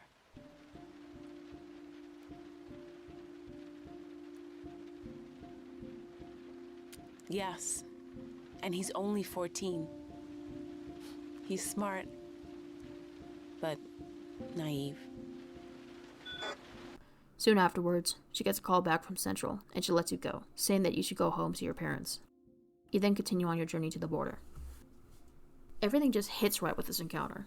Hearing her talk about Alex is very heartwarming here, and I personally think that you get a better feel here that she struggles being a police officer, especially when her adopted son is an offspring of 2 brigades. Even with what we know to be true by the latter half of the game, you can see how much this all has affected her, especially when we learn later that she is aware of what Tyrek does. You get to see the softer side of Fanny that is needed for her character as a cop knowing she's in a corrupt system. Side note, it was kind of hard finding a song for this one, but I'm assuming it's the one written by Guru Josh because of the release date. So if it is, I definitely see it as a look between her and Alex's relationship, how she wants him to trust her, and that he'll have everything he needs, rather than just looking for his parents. But even still, she lets him go on his own, which is more valuable in its own right because she trusts him that much to stay safe. And in the end, we'll build his trust again. It'll just take time. I also love the visual symbolism in this encounter. Rain is commonly used for unhappiness and misery, but there's also a sense of cleansing. Fanny is able to talk about part of her experience in raising Alex and the hardships that came with her finally telling him the truth after keeping his parents' identity a secret. And I think that the tree represents Alex, in that she feels more secure and safe talking about him instead of acknowledging the hardships of her job and the world around her, in this case, that being the rain. One thing with that tree in particular is that you can shake the tree for a piece of fruit, and you can get another fruit by using the Oma Vitality or the Lucky Star charm, which will be mentioned later. Depending on your luck, you only get one fruit or you get both of them. I also see this as Fanny and Alex. Alex being the first fruit that fell, or left home to look for himself and carve his own path. The second fruit being Fanny, where towards the end of the game she can choose to follow in her son's footsteps or still stick to what the government is doing. It's a very moving encounter overall, and the minigame, though short, is a nice change of pace. It's a great introduction to her character, though again, much like the About a Girl encounter, I argue that this one hits more after getting a few Fanny encounters, as well as Alex's. Even with that, it's still the best Fanny encounter, and highlights the emotional aspect of the game super well. Seeing as how we just mentioned her son, let's get into Alex's encounters. Oh, hey my homie. You're wondering what I'm doing. Just hacking into Super Supper to give everyone in Petria a free burger. Those capitalist pigs need to spread a little wealth around. What about you? Alex Campbell is a 14-year-old tech whiz who is using his summer to travel around Petria looking for information on his biological parents. However, he is doing this by working for the Black Brigades, who knew Alex's parents before they died. He mainly interacts with John and Robert, supplying them ways to avoid the cops. All the while, Fanny isn't aware of what's going on. I really like Alex, and I find him to be endearing. His lingo can get a bit old, but there are moments where it's really funny to me. He was the first character I met when I played the game, which his specific encounter offered a more relaxed yet well-rounded introduction to the game and his story. Besides Zoe, I think he's one of the safer characters to meet first, as his encounters are fairly consistent in tone. But I'm gonna be honest, encounter-wise, they're my least favorite to get. Only really 2 of them mainly stand out to me, with a few moments in between, but otherwise I don't feel aggressively one way about them, either positively or negatively. To me, it honestly teeter-totters, and I sometimes feel like the place you meet Alex in and what you do are a lot more interesting than Alex himself, though there are a few character moments that shine with Alex. Also, this doesn't add anything to the encounters, but Alexander Graham Bell, he invented the telephone and won a patent for it on March 7th, 1876. Alex Campbell invented a computer in Petria that acts as a telephone and doubles as a hacking device in 1996. Coincidence? Honestly, I don't know. I see the vision there, that's all I'm saying. And I wasn't going to be able to say it anywhere else. Either way, let's get into his ranking. Number 6. LFO. You meet Alex while riding on the bus, and you both talk to one another before his radio goes off. Where Mr. Ursus, John, contacts Alex, saying that he's going to switch on his radio to do his radio show on 191.9, and he asks for Alex's help in looking to see if there's any police around. He passes the job on to you, you then play a little minigame setting up Alex's radio to see where the police are. The dialogue between John and Alex here can be a little different depending on if you got him to step away from the bomb or if you haven't had that encounter yet. Picking something up. Unit 8, you copy? Over. Unit 8 here, camped outside the gas station. Nada for now. Over. Keep looking. You got donuts? Over. Coast is clear, Mr. Yu. They're still at the old spot. Broadcast away. Yeah, Mr. Yu finds spots where he can do his little radio show. You should hear his radio voice. Cracks me up, man. Thanks, A. And, homie, beside A, and Alex. Make sure you reach out to your mom, okay? I'm sure she misses you. Sure, whatever. Thanks, Home Slice. Once you finish scanning the area, Alex pays you. He finishes his hacking only to keep it up briefly, and then you shortly both part ways. I think there's only one vote on this encounter by the time I'm reading this, and honestly, I can see why. This isn't a bad encounter per se, it's just really lacking. I mean, you do get to see a little bit of how Alex's tech works, and you do get some good engagement between Alex and John, which can deviate, but it's not really engaging beyond that. Honestly, the minigame is kind of boring, and you don't really engage with Alex all that much besides some conversation. Even with the weaker encounters for the other characters, I feel like they at least add something to the gameplay. I mean, it's nice if I want to speed through the game, but there's just not much else. Overall, it's an okay introduction to his character and what he's doing on the road, and it's nice to see the dynamic with him and John, and when his mom gets brought up, but even with that, there's nothing really here. Number 5. Teenage Dirtbag. You're picked up by Alex in his van as you idly chit-chat, until Fanny attempts to reach him on his radio. Dang, I think that's ex-mom. My ex-mom, she adopted me when I was 4, then treated me real well, but homie needed to make a change. Yeah, my life's real complicated. She told me my bio parents were brigades. She knew that, but she never said nothing for 10 years. Like what, yo? It did, but she made it hurt worse. So, that's why she's ex-mom. And that's why I ran away, and I'm on the road. Alex? Alex? Alex? Please. Yeah? Check the scanner at your feet. I need your help. Right there, yo. What you want, ex-mom? Oh, thank God. Baby, we got a call. The bank near our home's being robbed.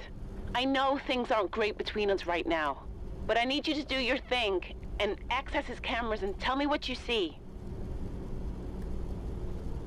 Yeah, she's 5-0. I got a complicated pedigree. I'll help you with my super dope tech. But that's the last time, woman. Thank you, baby. Big Dog is not a baby. Gonna need you in the back seat, ASAP. You help Alex by heading into the back and tapping into the security footage with this little system that he's got set up. You do this by moving the antennas around to make the image clear, and you see the two robbers Stan and Mitch robbing the place. You and Alex relay the information to Fanny, and you offer Alex some advice on talking to Fanny. Look, I'll call you soon, okay? Okay, baby. Sounds good. Alex. Yeah? You know I love you, right? Yeah. I know. Bye, ex-mom. Sorry you had to see that, homegirl.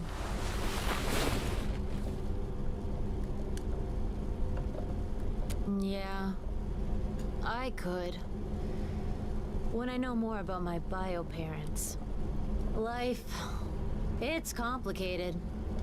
Especially when you're 14 and a genius. Anyway, thanks for helping me. And ex-ma back there. Maybe that was a little weird. No problem, yo. You would have done the same for me. You then continue driving on the road, the encounter coming to a close. Honestly, I had a lot of fun with this encounter. It's pretty enjoyable, and it's funny seeing Alex drive a van. And I actually find Alex's dialogue here to be funny in this encounter, especially with the banter with his mom. Sometimes I call my mom woman jokingly, and that resonated with me a bit. One thing I love with this encounter, with Fanny's character overall and how she is with Alex, is that Fanny is respectful and understanding about how he talks to her too, even when he calls her ex-mom. The minigame is good overall, and I love seeing the cameo for the two characters. It's also nice seeing how Alex casually vibes with another teen, and also good to see how he's aware of how he treats Fanny. And he starts to look at it from a more straightforward, more empathetic perspective by the end of it. It's enjoyable overall. Number 4. Short Circuit. You find yourself at a worn-down, abandoned gas station, and you head down to see that Alex is inside, working on what we later see as a bomb prototype. Depending on if you get this encounter after Too Young to Die and successfully get him away from the bomb, he says that he's trying to disarm it, but otherwise he did make it for the purpose of it being used by the brigades. Alex tells you that he has a problem with the bomb, leading you to act as his rubber duck. He goes through what he's done so far, and it turns out the main problem is the lack of power in the building. You then use the nail gun to find the power cable that leads to the generator by knocking the panels off the wall. I like goofing around and knocking them all off. You eventually find the cord leading outside to the back of the shed, busting the lock open with a nail gun. You then head inside, and find the key behind the electrical power grid, power box thingy, I don't know what it's called to be honest, and I won't pretend like I do. And you see the key. Trying to grab it leads you to getting shocked. So you have to use Alex's magnet to get to it. After grabbing it, you start the generator, and head back outside, and you suddenly hide when you see two Tyrex supporters. But the station sure is in bad shape. You know, that's why we need Tarek for another 10 years, and not that Flores. To make sure this kind of thing doesn't happen elsewhere. I can make it active. And their car, too. If you choose to shock them both, they see you, causing you and Alex to separate as it turns to day or night, and the encounter ends and you can leave. If you don't shock them or only shock them once, they leave, and Alex pays you some money before the encounter ends. This one's a fun encounter too, and it's interesting, albeit worrisome, to see how he's gotten involved with the brigades, going as far as making a bomb. I also like the minor insight we see with Alex basically living in rundown areas. Sure, he likely lives and camps in the van, but we usually see him stop somewhere or going somewhere in his encounters. And yeah, he does leave the area, but it seems like this area is like a hub for him, given the sleeping bag and what I assume are food cans. I don't know, I think it's just good to see. I mean, we technically see like a little hub for all the characters in one respective encounter, but I think for Alex it just hits a bit more because he's 14 and clearly hasn't seen or been to his house in a while. I also like that there's technically 3 minigames that are here. It makes it feel more involved and it feels like it progresses naturally. By the way, if you shoot the nail gun at the poster, you find a safe where you can get a key for the car and some money. In general, it's fun to see you and Alex act like teens too. It's really refreshing. I also like seeing some slight world building here, both from the two individuals, as bigoted as they are, but also from some letters that you find here. It makes me think that we could have used more abandoned areas within the game, or more populated areas. I mean, the player can come across abandoned diners and remote areas, but I think it would have just added more oomph in that. Petria as a country is failing and dying massively, and the economy is basically in shatters. So it would have been cool to see more of that, but that's more of a personal insight for me. Overall, this is a pretty good encounter. Number 3. Walking in my shoes. You're walking down the road, spotting Alex at a phone booth as he's talking to John. Their phone connection is wonky, so Alex, upon seeing you, asks for your help in fixing the bug by asking you to reset the power line. You use his metal detector to find the key that can be used to open the box.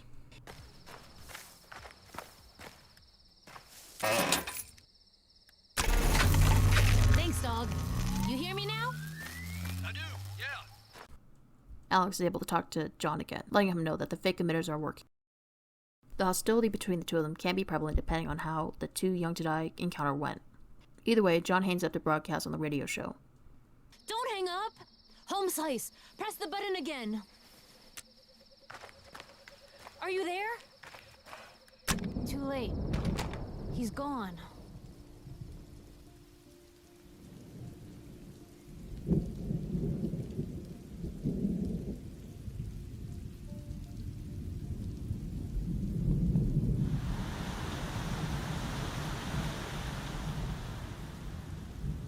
You head over to him to ask him what's wrong, and he tells you that he's looking for information on his bio parents.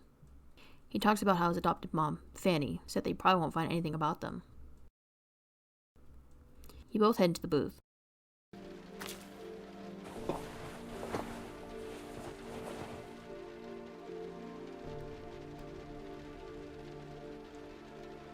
I used to call her every week, but it's been a while, yeah. Yeah, well, I guess you're right.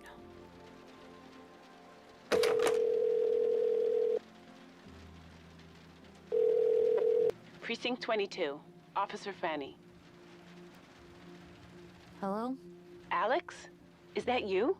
Yeah, it's me. Is everything okay? What do I say? Everything's fine. I just wanted to check in. Are you getting enough to eat? You are, right? And you can come back whenever you want. You know that. I know. But I still have work to do. I hope you find what you're looking for. I miss you, Alex. I miss you too. Look, I should go. Oh, already? I'll call again soon. I promise. I love you. Bye. Bye, baby. Alex hangs up, and you both exit the booth. Alex visibly feels better about talking to her, and thanks you for the help. He then offers you a cereal bar and a potential free ride from Happy Taxi, to which you can accept. You can also take the bus or continue walking on the road. This is a nice encounter. The minigame does stand out the least, but it is nice focusing more on Alex's struggle in finding info about his parents and how he doesn't have enough support. I also think that this encounter wonderfully parallels Fanny's Infinity encounter, the ring being symbolic again to Alex, and his struggle to find the information on his parents and how he's doing all the work that is barely getting acknowledged. At least not in the way that he wants it to be acknowledged.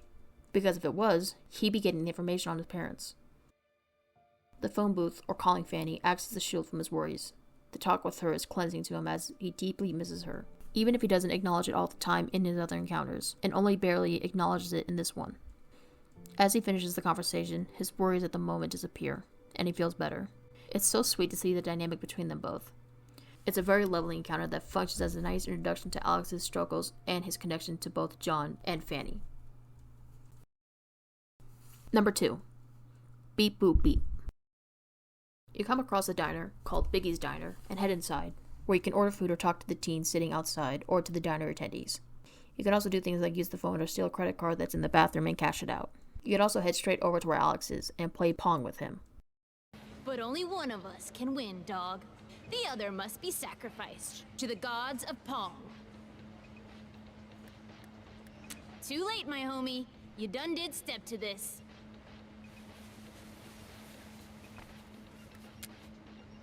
First to 3 wins. No one's ever beaten me. I'm gonna need a minute to process this.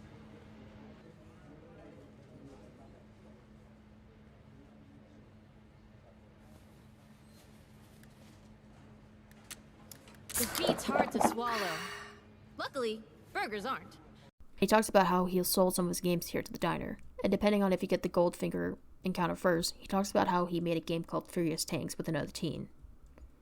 Seeing as Alex wasn't properly paid for his game, he decides to take you to the back of the office to steal from the safe where there's some cash stored. He hacks into the room, and you both look around for the money. He then finds an article regarding the attack of 86. Bodies of certain brigades believed to be at the wall were never found. No way. My bio parents might still be alive.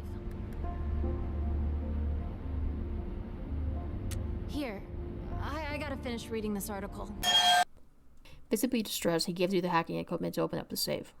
This is where you get Alex's hacking ability, which can get you into safes and storage areas without a code. You can also use it on encounters for different purposes and can use it to escape through the tunnels without having to buy a key card, and can use it at the abandoned diners to get in the back room. After unlocking the safe, you see that the store manager is coming into the back room, so you both hide. However, he ends up finding you both anyway, and you're forced to give the money back you stole from the safe. The encounter ends, and you can leave. But if you want to, you can heat up food in the back while the owner is out and steal money from the register before you leave. I'm gonna be real with you, Chief. I personally don't care much for this encounter, and I personally see it as one of Alex's weaker encounters. Yet, it's still ranked rather high. Looking at the responses for this one, most of them comment on the fact that you can commit a crime and get free food and get a hacking ability. So with that, I think this encounter goes with my point about where you meet Alex and what you do is more of the highlight, rather than his character. However, there are a couple comments that talk about Alex as a whole. I'll show them on screen, but to summarize the distinct points, it shows how tech-savvy Alex is and how independent he is, and it is a lot more wholesome and safer than some of the other dangerous encounters. It shows Alex's doesn't take a shit attitude the best here, since he literally steals from the owners. And simply for this user, they enjoyed it because it was their first encounter with Alex and was enthralled with the encounters within the game. And to its credit, I think it does add a possible dilemma to Alex in his identity and how his parents could still be alive. Or at least it gives him that thought that they might still be alive. And I think it would have been interesting to explore that aspect, because it would have set more doubt in Alex's mind about his origins and if he was truly loved by his bio parents, and it would have added another layer of secrets kept from him if they were still alive. But I argue that it really doesn't go anywhere or add any more nuance than just this moment where it's said. It should have been used more, like in the Too Young to Die encounter. Then it could have added more drama into it. And I think the concept of his parents actually being alive would have been so interesting, and it would have added more dilemma of Alex being lied to in all sorts of aspects. With Fanny keeping his parents' identity a secret, John and Robert won't tell him about his parents, and now the added aspect where Naomi and Steven didn't tell him that they were alive. We do see how John expressed remorse for not having told Alex about them, and Fanny regrets it too, and I think it would have been an eye-opener to Alex on what lies were necessary for his safety, and what should have been told to him right away and how he takes it overall. So I think it's a bummer that we don't get something like that. But either way, I do like the setting, and playing Pong with Alex is fun. I do find it a bit odd that Alex is comfortable stealing back the money, especially since the diner is a brigade diner no less, but that's more of a personal nitpick for me. It's otherwise a good introduction to Alex overall, and it may have been a good shock factor to those new to the game about his parents. This wasn't my first encounter, so I already had doubt that his parents were alive, but learning his inadvertent connection to the brigades here is neat, especially for a new player. So, it's not my personal favorite, but I can see why others might enjoy it. Nice setting, good ability to get, and it's still a fun way to hang out with Alex. Number 1. Goldfinger. You pick up Alex off the road as he sits in the front seat, working on the game, and looking for somewhere with free electricity. You chat a little bit, and can even talk about the events of Short Circuit if you got that encounter prior, before he focuses his attention on the beta game. He eventually gets it done, and you have a chance to play it. This is the aforementioned Furious Tanks, and you get a chance to recommend changes and additions to the game. You can even challenge Alex to a bet on going against a smarter AI. whether or not you make additions, he still pays you in advance for the profits. You both talk to each other a bit more, asking about his tech abilities and if his parents taught him his skills or are technology experts.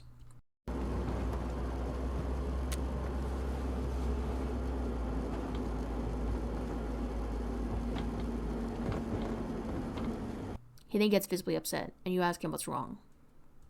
It's not you, homegirl. It's just, I don't know my parents. Not my real parents, anyway. You know the attack in 86? In 86, the brigade set off a bomb that killed hundreds of people at the wall, including my bio parents. The really sad part is, I got no memories of them. None. No matter how hard I try. I just have this picture.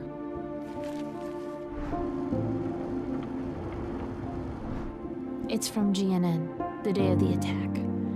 They appear for just 1 sec. I learned a lot about computers enhancing this.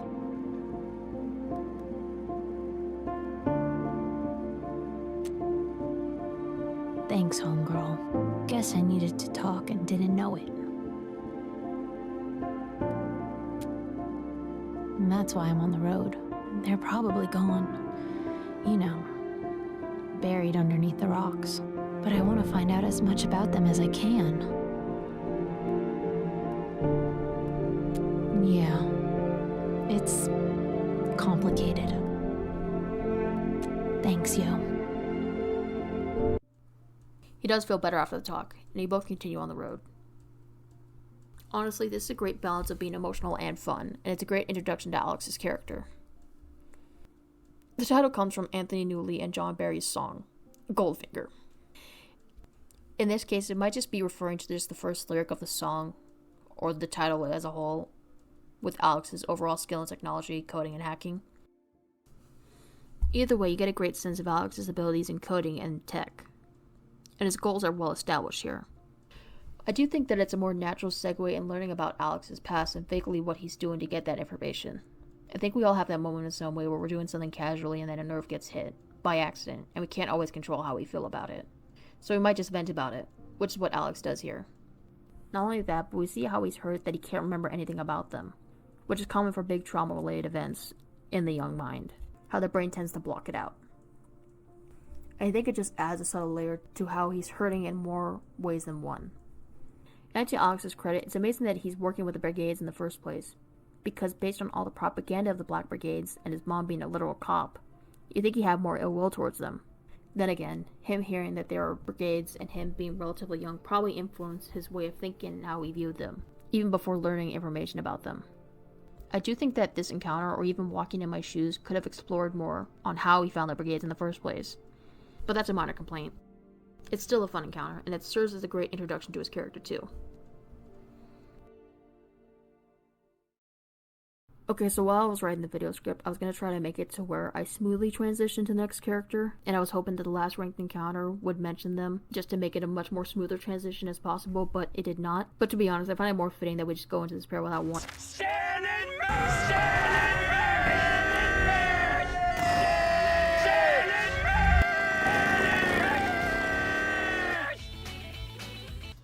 Stan and Mitch are a 36-year-old bank robbing duo that travels around Petria. They prefer to remain apolitical in the world around them, and are more focused on two things. 1. To continue robbing and stealing. And 2. To protect GNN reporter Sonya Sanchez from a would-be killer.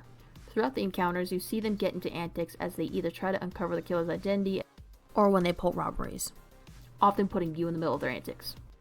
This is the one other character, or characters, that I feel like doesn't have a bad encounter. They do rely more on comedy and zany shenanigans rather than they do on emotionality, so it can offset some players. And to be honest, I do personally prefer more emotionally filled encounters, but I think it's great that Stan and Mitch got me hyped up, and at the very least, they're both entertaining to watch and talk to. Your Honor, they're just fun and silly, goofy little boys. With that being said, some encounters with them shine better than others. So, let's see what these two characters have to offer. Number 6. Nothing's gonna stop us now. In this encounter, you're riding with Stan and Mitch in their motorcycle as you engage in our conversation. Stan eventually asks you to look in the bag to make sure the contents are still there. Upon looking, you see that it's money. Oh no, not at all. Yeah, not at all. We did it, Mitch. We robbed the big one. First Petria National. That's putting it mildly. Yeah, that's putting it mildly. Hey, little lady, you've heard of Stan and Mitch, right? You should say yes. I knew it, Mitch! We're famous! Woohoo! After talking to them a little bit more and looking at the contents of the sidecar, you hear police sirens, as a cop starts to hightail after you three. Stan urges you to do something, so you do the only thing you can do and pick up the money and start throwing it at the cop car. You wanna borrow money? You're a genius! Got a better idea? Let me think. No! If you hit the cop car enough times, the cop will suddenly stop for the money, as Stan and Mitch are flat broke again. But they do take you to the next stop. However, if you're unsuccessful, the cop stops in front of you, arresting Stan and Mitch as he pulls you aside.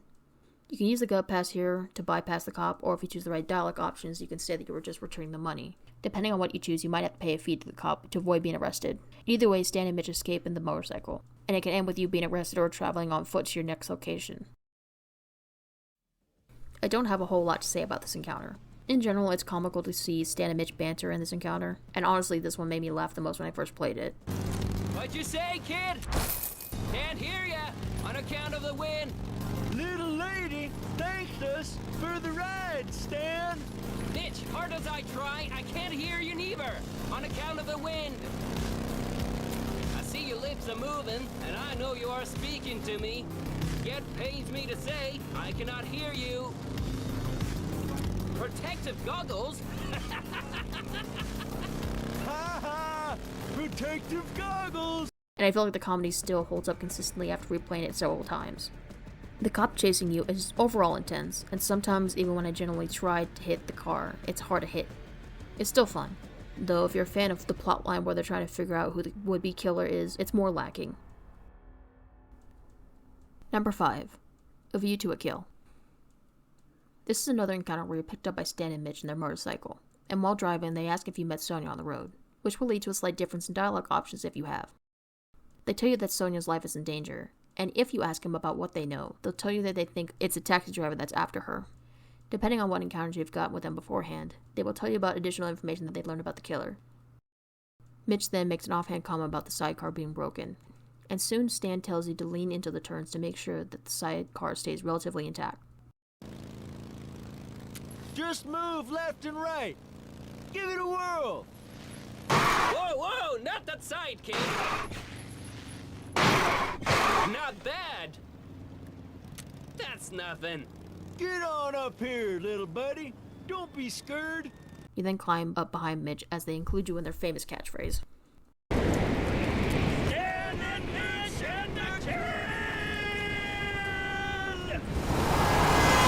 A taxi suddenly speeds by you three, and Stan tells you to get back in the sidecar to lean into the turns to drive past the vehicles in both lanes.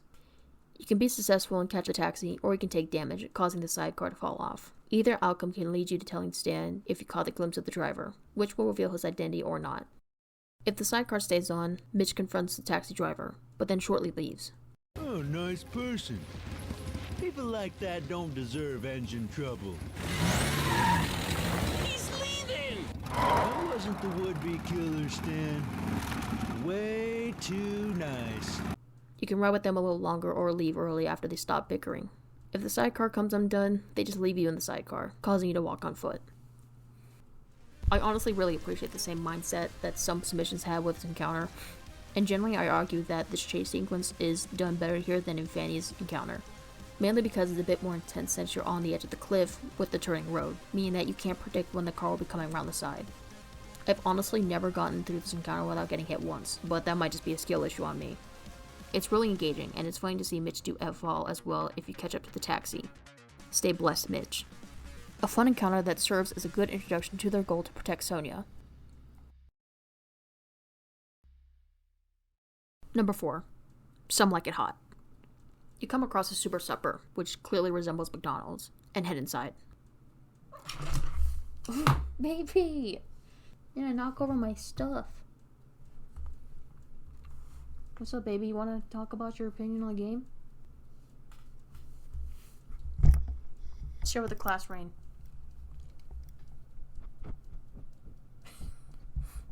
She's just sniffing the microphone. You wanna give your thoughts, Rain? What do you think about Stan and Mitch? Rain, tell me your thoughts about Stan and Mitch. Is this your favorite encounter?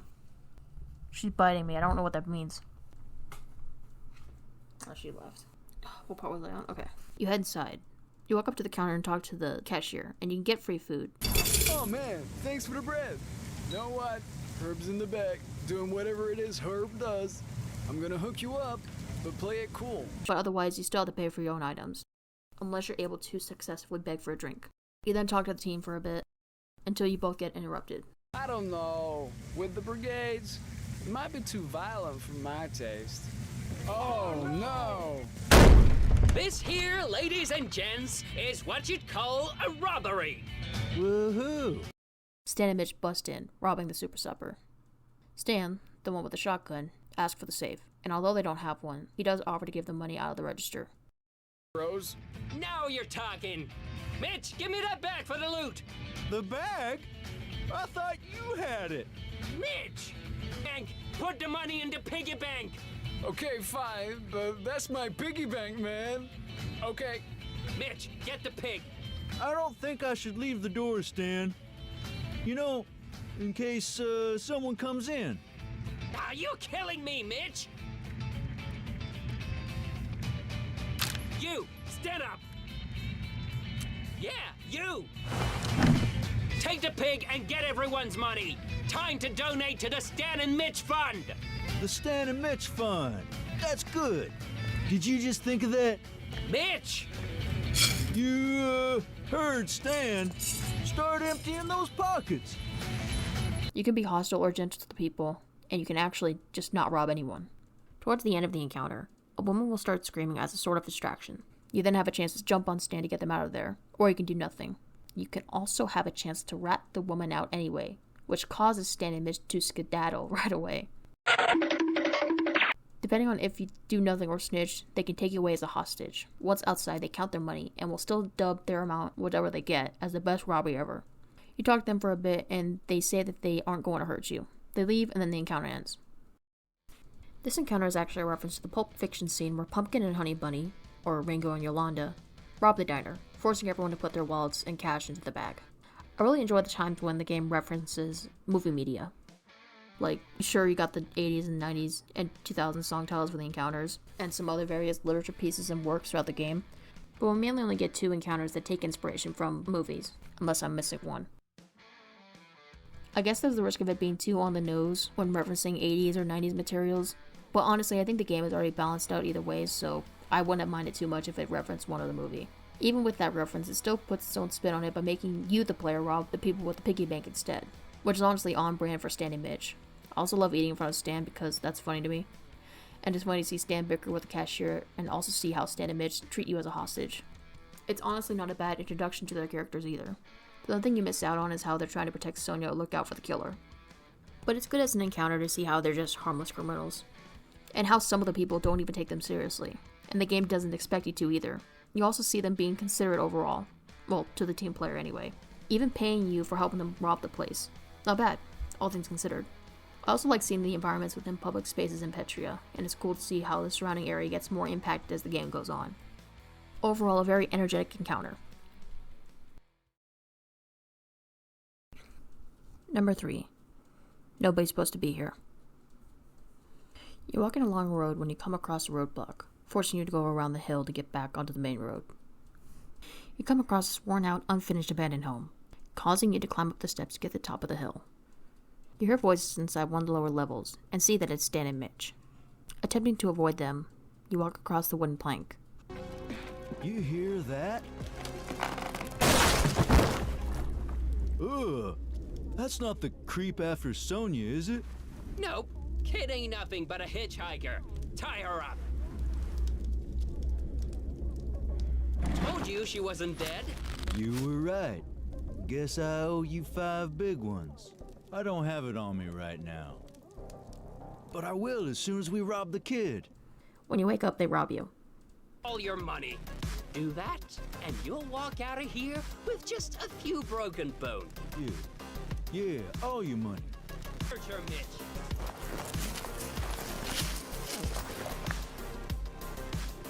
Stan, we done did find the goose who laid the golden egg. Kid's loaded. No, the kid was loaded. See the difference? And shortly afterwards, they knock you out. Now come on, we got work to do on our investigation. When you come to, you hear Stan and Mitch talking, trying to figure out more information about the killer. There can be added dialogue if you met Sonya prior. But either way, they get you to help them out, and they tell you that they're trying to figure out when the killer will strike. Again, there's different dialogue if you've already been up to the mountain after the 15, or know the location or who the killer is. You go through the letters and the diary entries that the man has, as well as listen to an audio recording of him. You look at a picture of his daughter and read her letter too. All of them needed to figure out when the killer will attack. You can also ask Mitch for help. If you're successful, you can get clues as to when the attack will take place. You have a total of 3 tries to get the date correct. Besides not getting the date on when the killer will attack, getting all 3 tries wrong and not having the Lucky Star option when you say that you give up causes you to lose all your money. Having the Lucky Star charm allows you to keep some of your cash. Getting the date correct allows you to keep all your cash, and will reveal the day of the attack. Afterwards, Stan and Mitch send you off, and then the encounter ends with you traveling to your next location.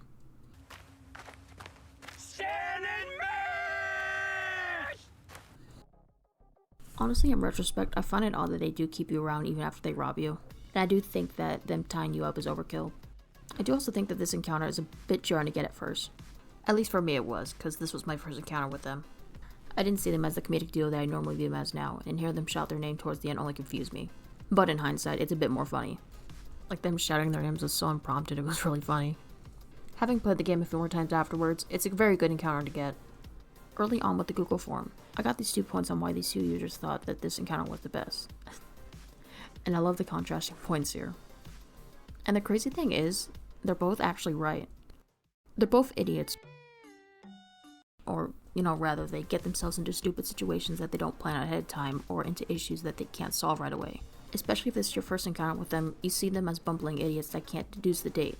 However, looking into their characters more, it's actually mind-boggling how when they set their mind to something, they can actually achieve it. Like robbing First Petria National, or in this case, finding out information about Sonya's would-be killer.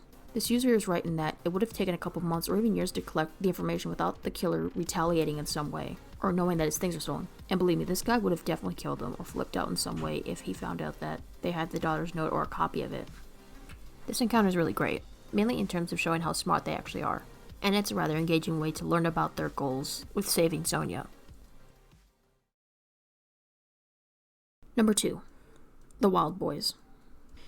You're driving down the road when you suddenly stop by Mitch waving his arms in the middle of the street. Stan holds you up at gunpoint as they force themselves into your car. You drive away from the location you were at, and you learn that their motorcycle stopped working as they try to escape. After we rob it, humiliating. You think I don't know that, Stan? It's your fault, My fault?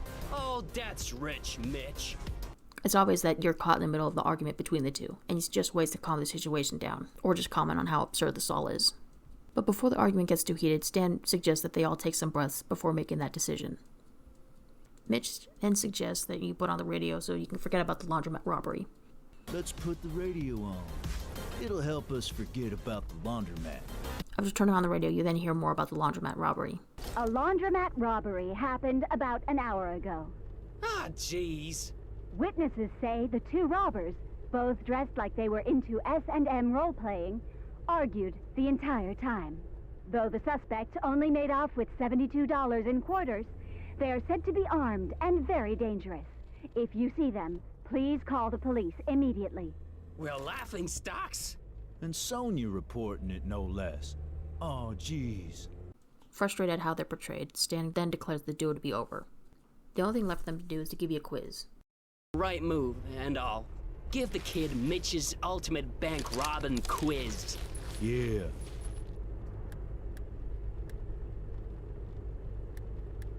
Four questions by which Mitch evaluates your criminal mind. get enough questions right, and you and Mitch become robbing partners. But don't, then Mitch and I have to... I don't want to spell it out.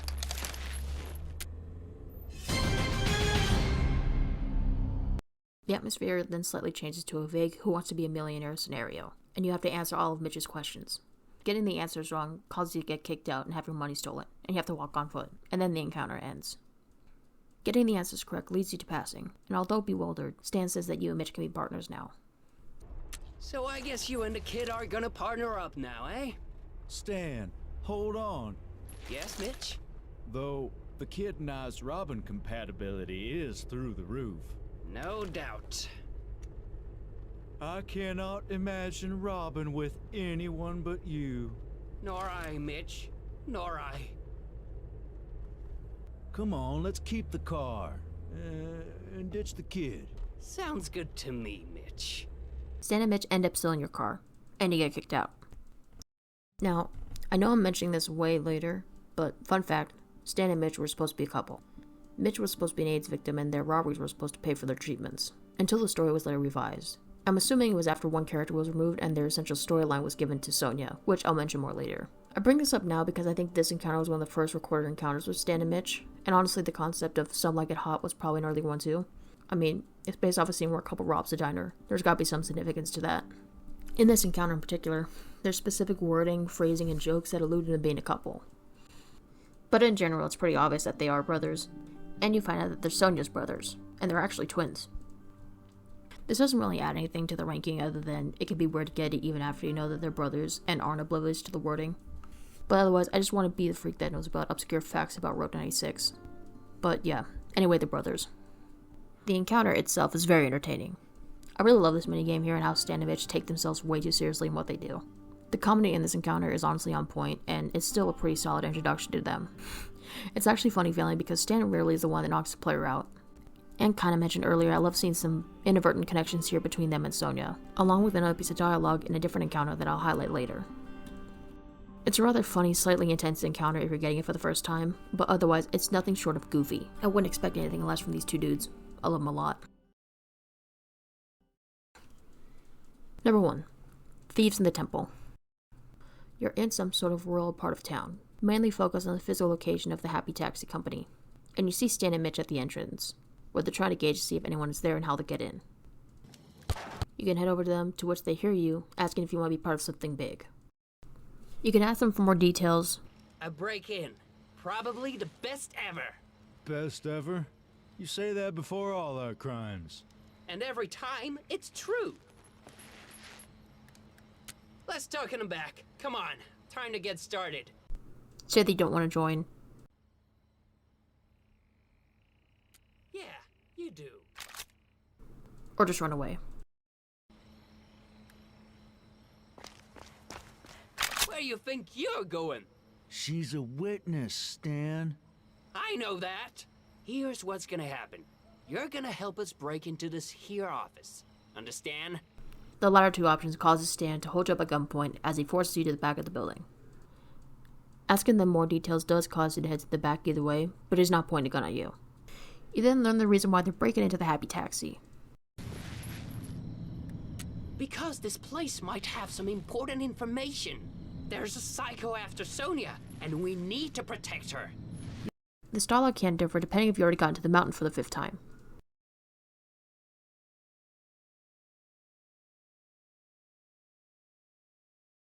Before you head into the vent,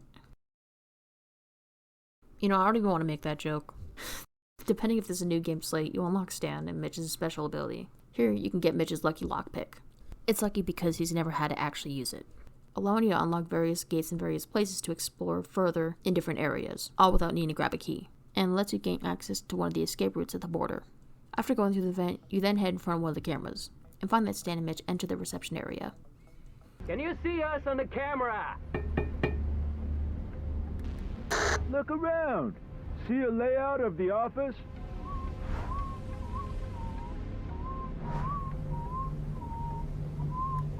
Like we didn't already know that. Let's do this already. Oh no! Something's beeping.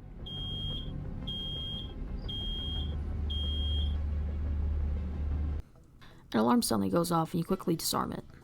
Alarm, kid! Kid! Thanks, little buddy. Why are you thanking him? He forgot to cut it! Stan, he's not an expert criminal like us. Mitch, help me with this door! Pick it up, and that's cool. Hello, this is security. We're responding to an alert. Everything all right? Mitch, can't you pick that lock any faster? What triggered the alarm? You'll want to close and lock all windows in the future, sir. Anyway, thank you for your explanation. Just a second, sir. I'll also need Happy Taxi's security password. It's just protocol. Asking for Stan and Mitch's help, Stan looks around the office for the code, and then reads it for you to repeat back to the caller. Once the call hangs up, they get to the hallway, finding the manager's door. Got it, Stan. Finally! What took you so long? You know I don't like to rush things. This is a break-in, Mitch! Look, the manager's office! Oh man, the door has a code. Any idea? And they see they need a passcode to get in. They ask you to look around, to which you eventually find it. You check it out, it spells out the taxi man's daughter's name, and they enter the room. What the heck? Kid, are you seeing this? Hold on, there's tape on the camera. When the tape gets pulled off, you see Stan and Mitch looking at a corkboard with various strings and papers attached to it. You know, It's Always Sunny in Philadelphia style. And they start looking for the location. They can actually make different comments depending on if the 15 has already reached the border. You two, stop! Close the door! Who was that guy? Looks like the security service sent an agent. Open this door immediately! Listen, you don't want any trouble. Give me the manager's office code. Don't give him the code, kid. We're close to finding where this creep is gonna attack. You can save yourself by giving the code, causing Stan and Mitch to not find location, or you can choose to not give them the code. Doing this will cause a timer to pop up after Stan and Mitch leave the location, and failing to escape leads to your arrest. Leaving the building either within the time frame or after Stan and Mitch leaves will allow you to end the encounter.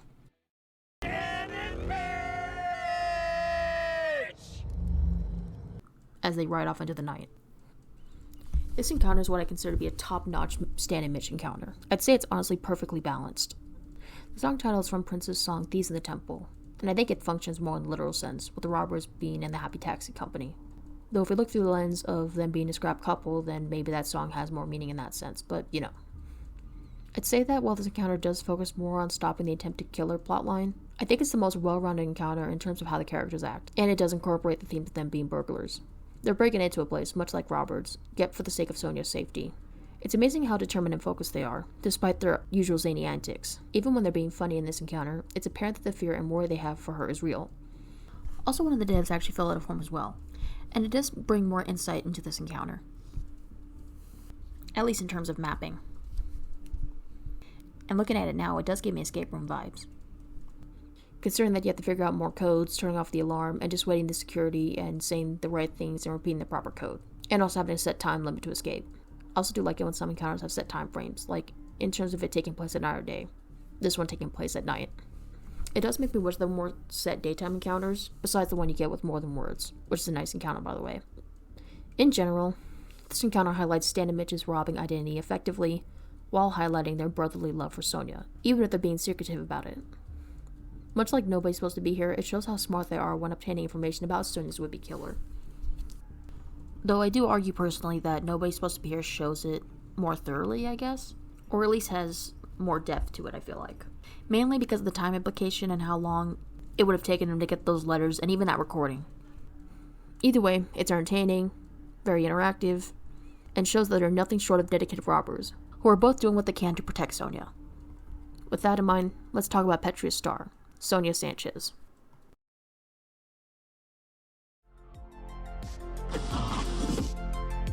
And now, listeners, a sneak peek of today's Sonya show.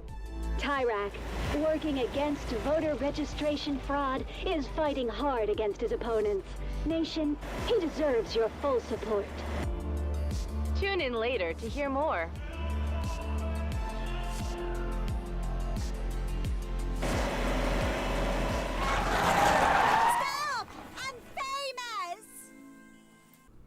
Sonya Sanchez is a 33-year-old journalist and reporter for GNN's TV show, The Sonya Show. She's the reporter that you see every time you start up a new team player to play as. She'll report on specific encounters in her local news anchor special. And of course, because the media is pretty much controlled, what you do in each encounter will make it seem like you're the bad person, or that your actions are hurting Tyrak's country. Which they technically are, but they paint it as a bad thing. In short, Tyrak is made to look good, any Flores, supporters, and brigades are made to be evil. Sonya, of course, goes along with this, and in general lives a very lavish lifestyle.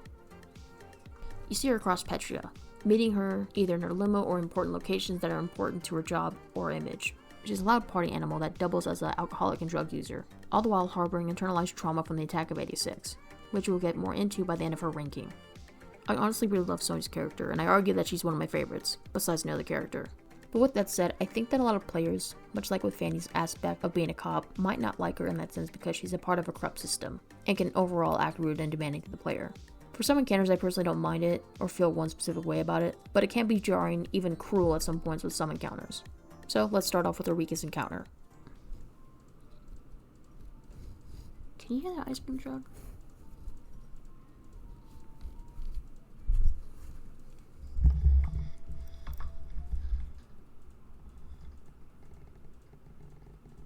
I think it's an ice cream truck. I'm letting this go on for too long. Number 6. Cruisin'. You find yourself in Sonya's limo, sitting considerably far away from her as she tells you why she picked you up on the road. You're wondering why I've given you a ride. I gave you a ride because I know your secret. That you're my biggest fan. Oh, don't deny it, Gumdrop. Don't pretend, sugar. Eager to have you there, she encouraged you to press buttons on the normal size remote on your side. You can turn off the music, which won't turn off, by the way. Open the sunroof door, which does progress the encounter. Or you can press the middle button, or you can talk to Adam briefly, who is often seen in all of Sonya's encounters in some degree. What can I do for you, Sonya?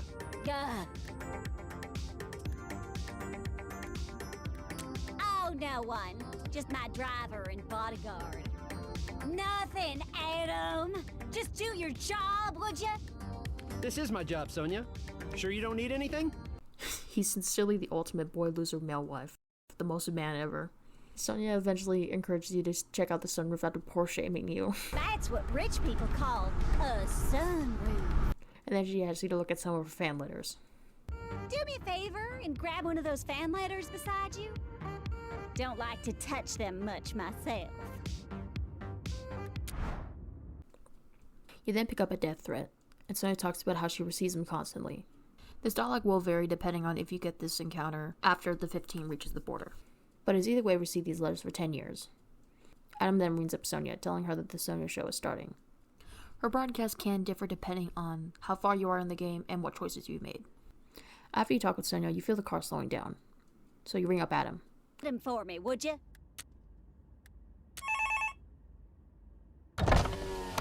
Yes, Sonya?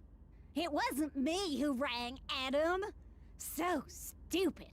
It was my biggest fan. Yes, Sonya's biggest fan? We're pulling into a security checkpoint. Looks like there's another protest. And to think this was once a nice totalitarian nation. And as the car drives down further, you hear a protester called GNN Tyrak News, implying that the station is owned and operated by the state. Soon the police arrive, and Sonya gets eager to stick her head out, insulting the protesters, telling them to leave. You talk to Sonya, either justifying the protesters or telling Sonya to be careful. The protests start to become aggressive as they start throwing rocks. It soon takes a turn when the police start using brute force, with what sounds like gunshots or even tear gas going off. You could tell Sonya off here, or throw shade against the protesters. Doing the former will cause Sonya to kick you out shortly after the police escort the limo out of the area. Otherwise, if you're nice, you can stick around, even get paid by Sonya, or you can leave early.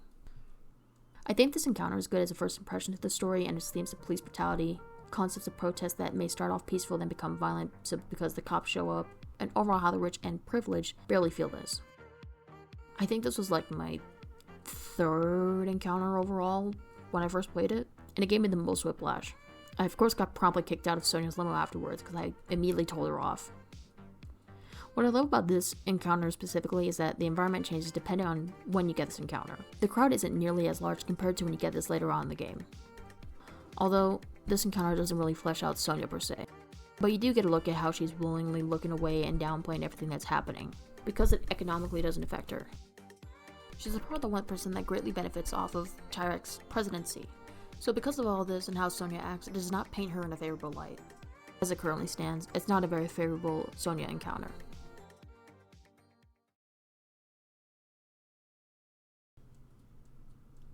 Number 5. I've seen that face before.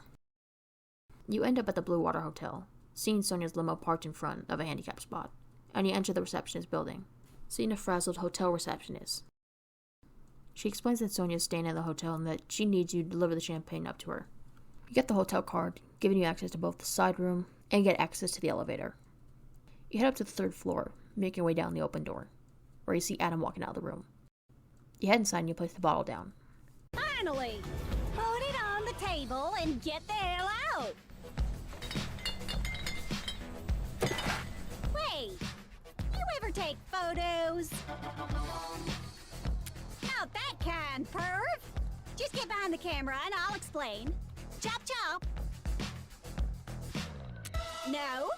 No! Chop chop! Oh. The two of them are meeting Robert, in an attempt to capture photos of him for her show and for Petria to see. Adam is the one who's meeting them, and it's your job to direct him on what he should say to them.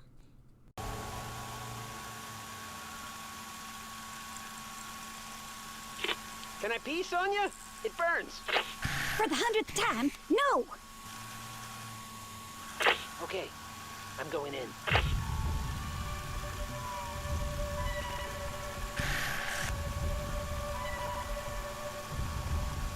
Hey there, guys. Hey there, guys. Jesus Christ. Evening, Thelonious. If you say so. Sweetie Pie, take a photo. Let's talk inside. This better be good, Thelonious. The important guy's Robert, head honcho of the brigades, who's never been photographed.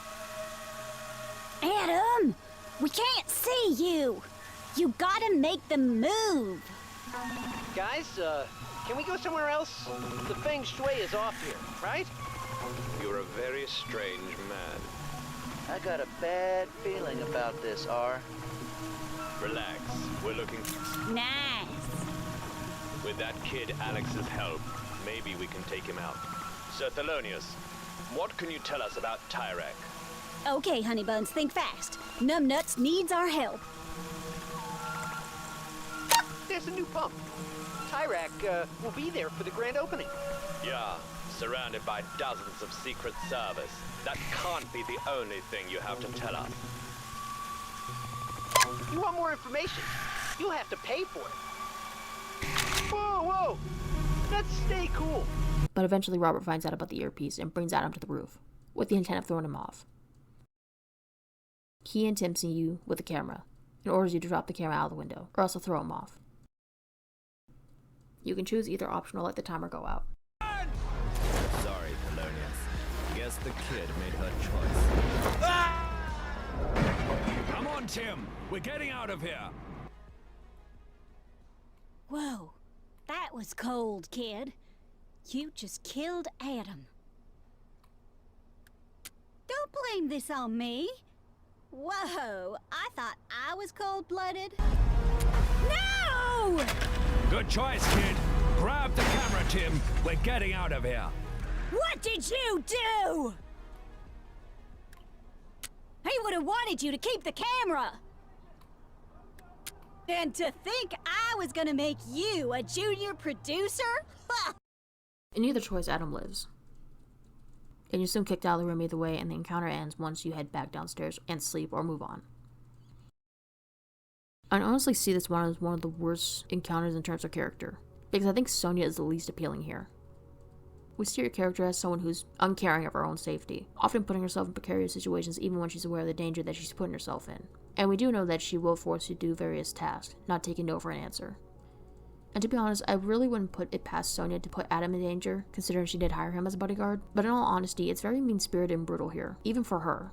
Especially how she gets aggravated with you for losing the footage, and she will throw you underneath the bus for Adam's fall. I think that maybe a better direction for this encounter would be to have Sonya make you meet Robert instead. And you have to say what Sonya tells you to say, or you can just say whatever you want. And either way, Robert points a gun at you by the end of it, forcing you onto the roof. And then Tim sees the camera. But it could have a set ending instead where you live and the camera gets tossed. And with this, there could be more deviation to both this encounter and if you get Let's Get Serious, either before or afterwards, which can change up the dialogue or be referenced in some way. This could also add a softer side to Sonya, as she doesn't want to see another teen get killed by the brigades. Maybe to make it more Sonya-like, she dismisses you, like kinda blames you for it, but not in a really angry tone, with visible tears in her eyes. It also could have added more weight into this encounter too, especially if you knew her story prior. I think as it is though, it is okay. Definitely overall, the central premise of the encounter and the location make it more appealing than cruising. The location is neat, and it's cool to see how some structures and buildings have not been completed, showcasing more of Petria's worsening economy. I also feel like there's a weirdly sexual vibe to this encounter, like hearing the couples in the other room, Sonya alluding to lewd photos. I don't even want to know what the room server was doing to the food. Like, the worst case scenario I can think of is poisoning, but I don't think it's poisoning. I don't think it's poisoning. I honestly don't think of it as a big deal. It's honestly kind of funny with how out there it is. Also, Adam is funny in this encounter. I never failed to laugh at what he says. And seeing Robert and another character cameo in here adds a lot more layers to this for Sonya's overarching story. But it is disappointing that saving the camera doesn't have a massive story effect. Like, I've gotten this encounter as soon as I could, and like, I never see anything become of it. So that's a little bit disappointing. So with that, there's not a lot to say positively about Sonya's character here, besides her banter with Adam, which is funny. And despite seeing the other characters and how their stories are connected, this isn't the best introduction to Sonya's character. Number 4. Video Kill the Radio Star. You're walking down the road when you come across a group getting ready to listen to a speech given by the Minister of Oil, which is being recorded by the Sonya show. Before talking to her, you see 3 Flores supporters that plan to at some point advocate for Flores. You get down to where Sonya and the Minister of Oil are. Sonya sees you and offers you a job. It's your lucky day. Sonya has a job for you. Perfect! Then you're my new camera operator. Now get behind the camera. Time to make some effing magic. You start recording the intro. You can go along with it, sabotage the recording, either a little bit or entirely, to where she could stop you if you mess up too much, or just criticize you, visibly becoming more angry as you mess up. Or she can commend you for doing a good job. Either way, if this is a new game, she'll give you a lucky charm, also known as Lucky Star. This allows you to search through the star, mark trash cans for rotted food, or for $3 coins.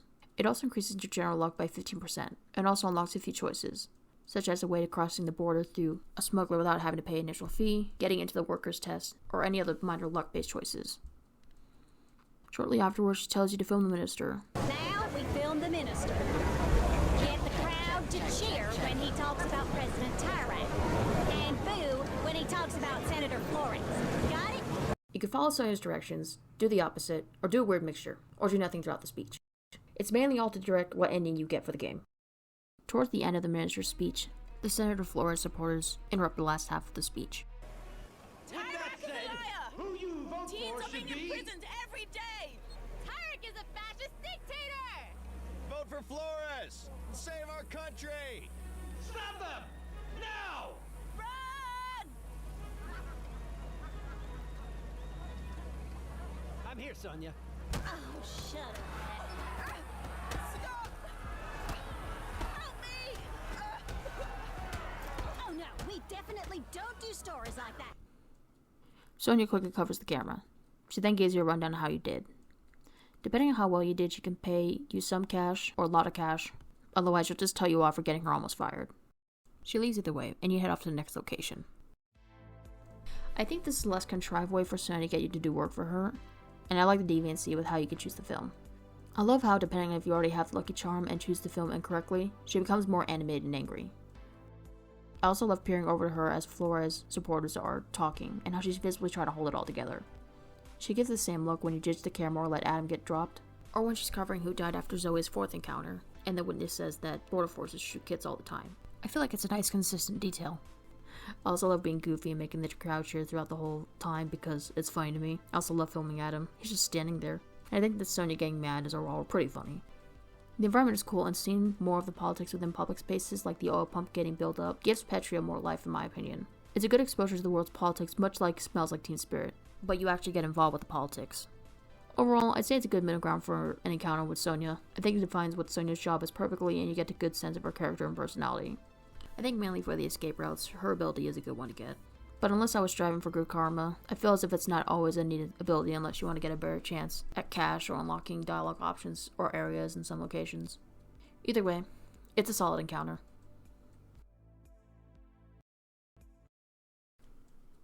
Number 3. Worlds Apart. It starts off with you driving down the road. The encounter kicks off when you listen to a little bit of the Sonya show.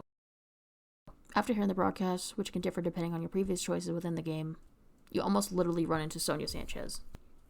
Stop! I'm famous!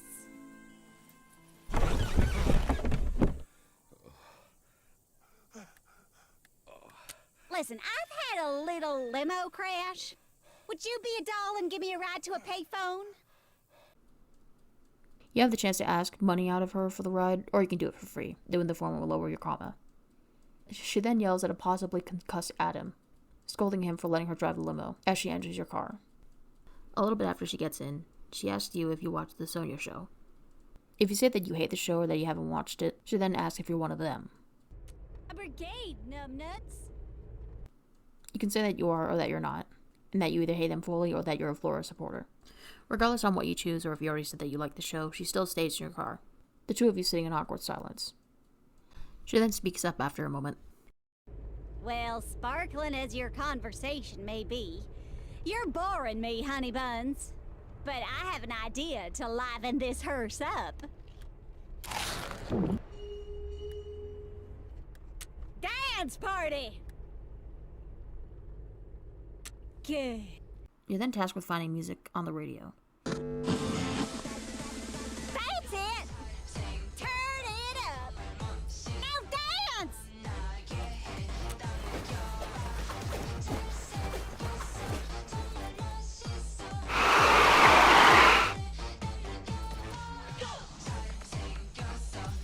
Another song!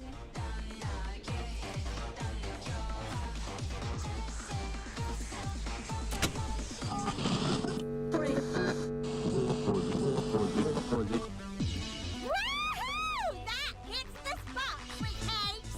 Sonya about to get crazy!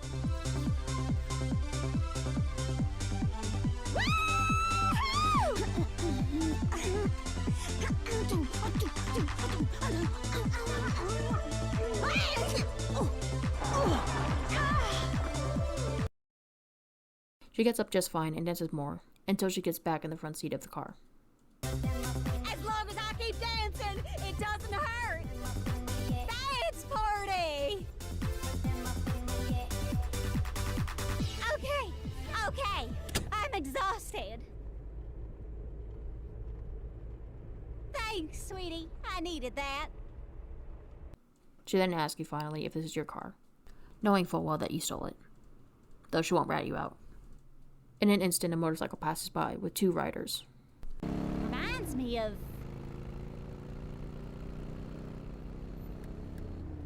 well, of my past. The dialogue can differ here depending on if Stan and Mitch met her at the border towards the latter half of the game. I guess they remind me of the girl I once was. A scared little girl with nothing. Saw my brothers recently. It'd been ages.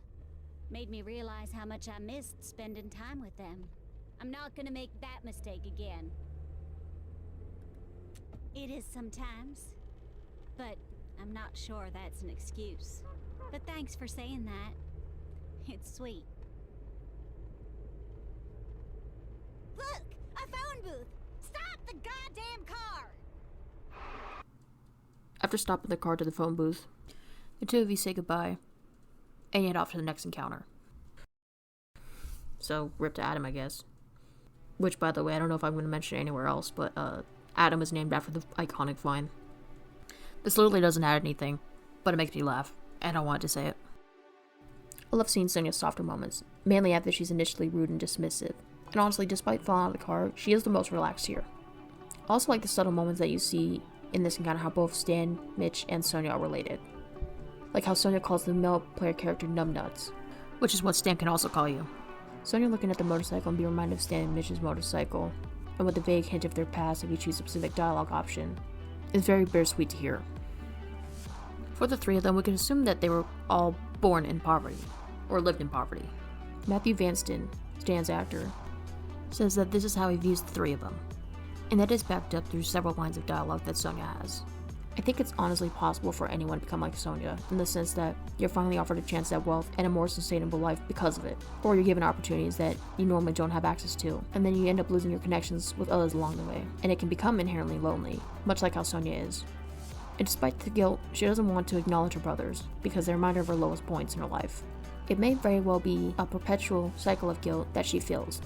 Not to mention there's another part of Sonya's story that is likely aiding into that guilt as well, but I'll mention that more later on. This encounter offers nice genuine moments, and is otherwise entertaining. Number 2. Burn-In. It's nighttime as you come across several parked cars, all there for a party that is taking place, to which you find out is a Tyrek donation party. You see Adam and Sonya talking. This is a party for important people only, honey buns. Which is why Adam can't go in. Oh, she burned you there. Well, are you famous? Oh, that's funny. Adam? Oh, yeah. Ha ha ha. You famous. Totally ridiculous. No, I'm going in. Oh, and the kid is coming with me. What?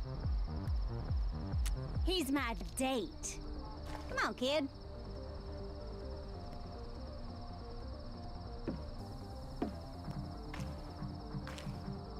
Broseph. Like Sonya said, you gotta be famous. Kid, keep an eye on her for me.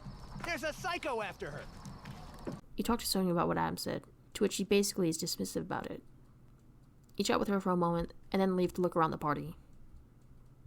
You can meet up with Sonya shortly afterwards, where she's playing a ball and cup game, and she tells you to join her. You start playing a round, and after completing a round, you can choose to make a bet. After that round, Sonya wants to start placing bets on you, but first needs her wallet. You go and find it for her.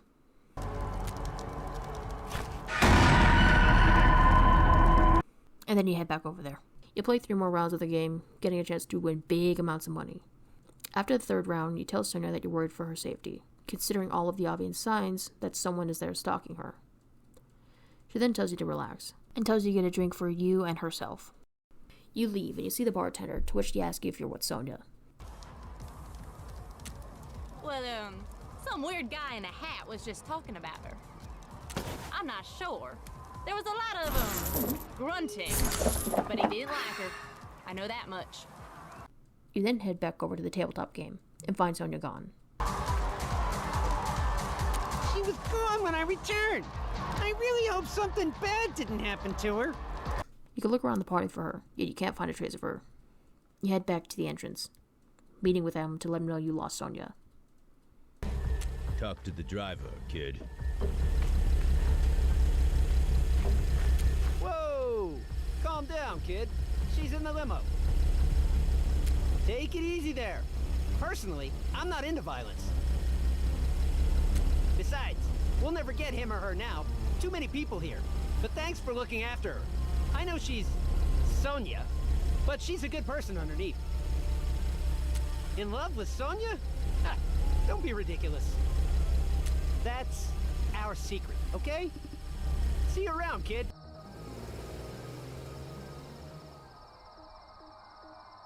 They leave shortly afterwards, leaving you to head off to the next area.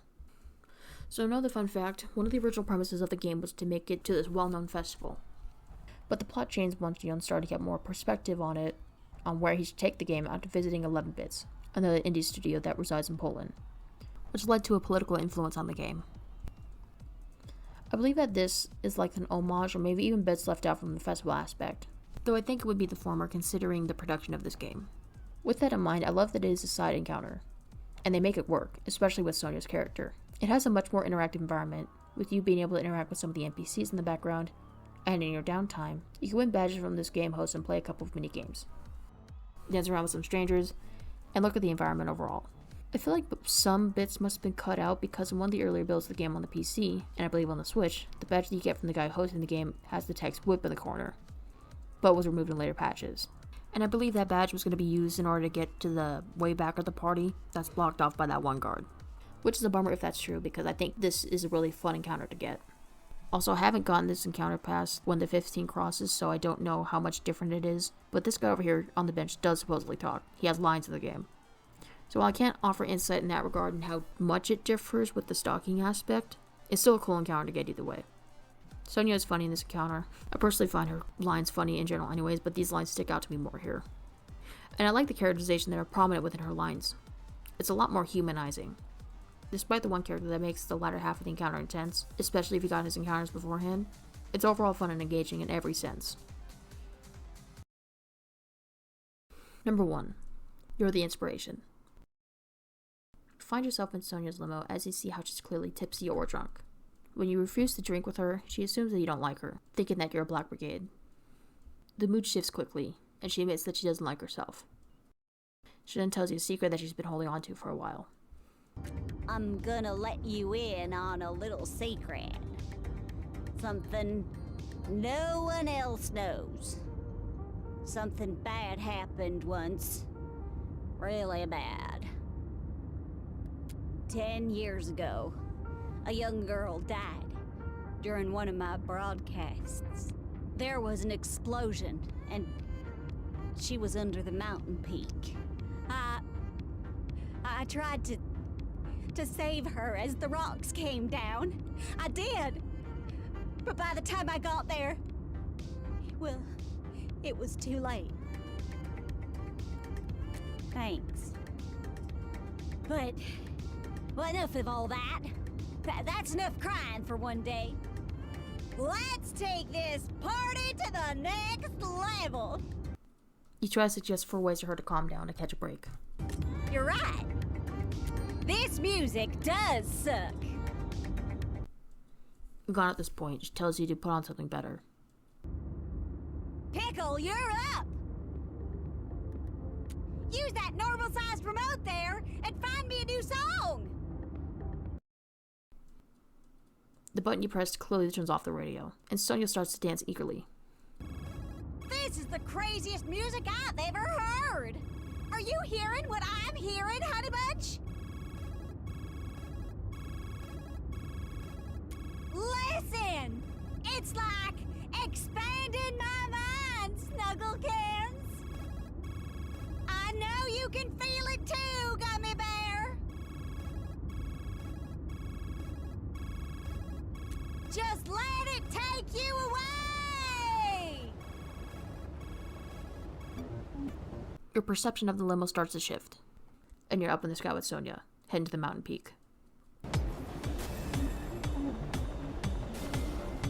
Think of that Sonya as your spiritual guide.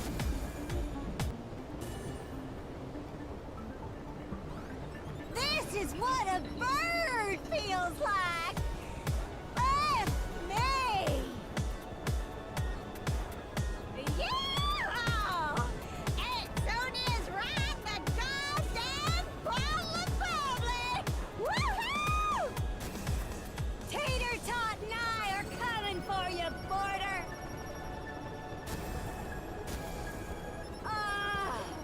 My mind is melting.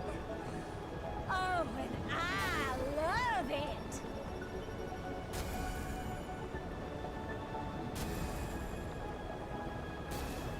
Woo-hoo! The tone suddenly shifts. Oh no! The darkness! It's coming! Ah! Help me, Sonya! I tried! I really tried! I'm sorry! I'm so sorry! Luna!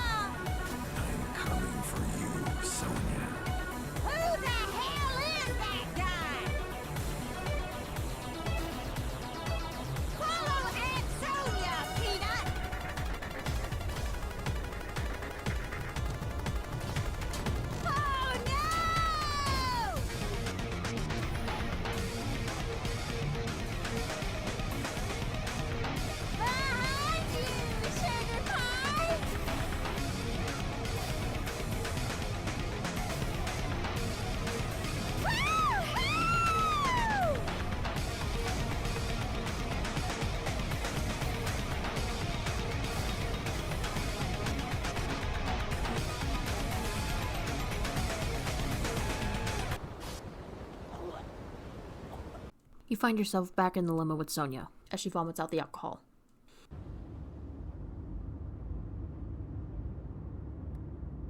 Don't worry. Aunt Sonya just had to get the poison out. All better now. She then gets confused, asking what you guys are talking about. You can bring it up, which could potentially get you kicked out, or you can remain silent. Me? No, I didn't. What girl? I'm sorry, but you're gonna have to get out of my limo now. Anyway, that's in the past. And who cares about that?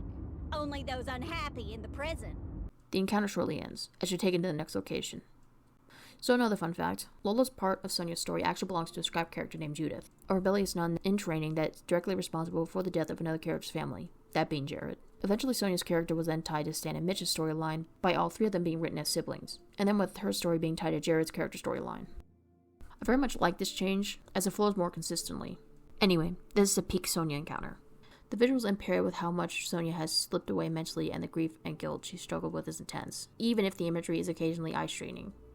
You feel bad, then awkward, then bad again as she tells you about Lola, how she brushes all off and takes drugs and drinks, and how she ignores what she said and brushes off when she's sober.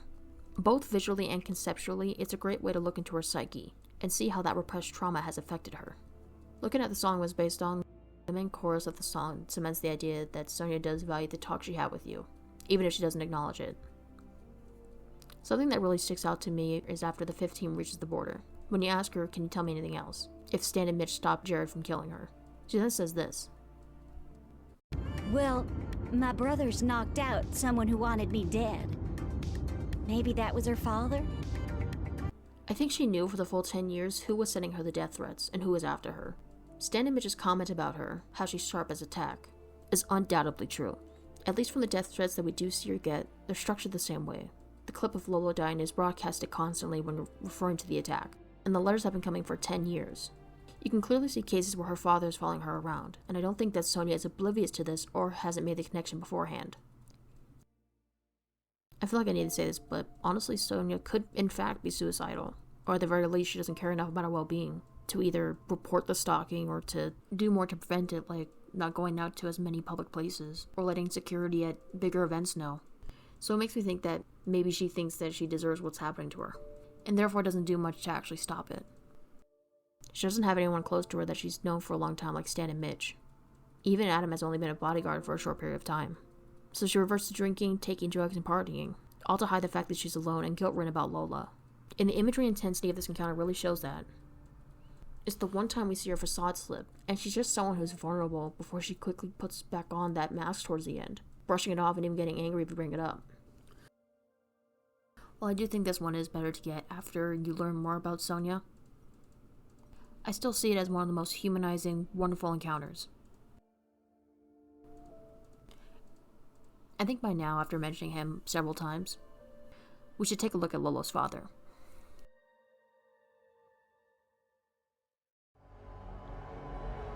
I saw you looking at my mags. Are you a fan of dinosaurs? I won't get angry if you aren't. What? Jarod Thompson is a 52-year-old taxi driver who manages the company Happy Taxi. Over the course of his encounters, we find out that he had a daughter named Lola, who died in the peak collapse. We also learn from him that she was a brigade during that time, and was recruited by Robert. Because of this, along with brief footage that gets shown all the time on GNN, his hatred and murderous intent has deepened, causing him to become a serial killer. He kills anyone that he thinks will get in the way of his end goal. That includes you. What's interesting about Jarod is that he's the only character to have 7 encounters, where he can die in 4 of them. Besides the couple encounters where you can get arrested, your journey can only end abruptly when you lose energy on the road for the first time. You have to get killed by Jarod almost every time to ensure that you get 100% on your playthrough. Otherwise, you won't get all of his encounters completed until your New Game Plus. And you can unlock his cleverness ability in 3 separate encounters, which I will say right here, can let you get access to different dialogue choices, explore certain areas, and give you easy access to the offshore work exam test. He is also that third character that I don't see as having an actual bad encounter. Anyway, he's just a little normal guy, and I'm totally normal about him. So, let's get into his ranking. Number 7. Enjoy the silence. You find yourself in Jarod's taxi, sitting by the window as the seat next to you has a clutter of items left behind. You knock on the window several times before Jarod rolls it down, forgetting that you were back there. After a bit, you can ask Jarod about the items in the seat. All that belonged to the last customer. I'm sorry for the mess. I can see why you'd say that. He left that behind, too.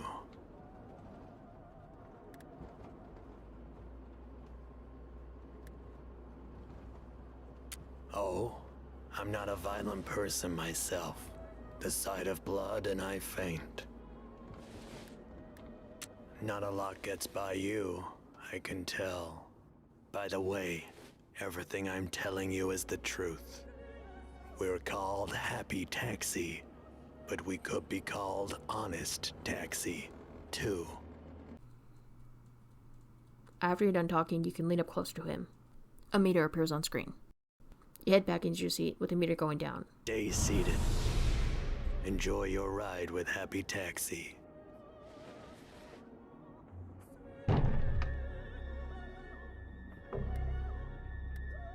No.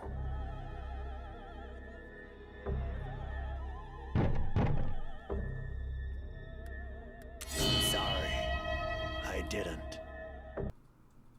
The more you comment on the noise, the higher the meter gets. He then suddenly mentions that he has a flat tire. Better take a look.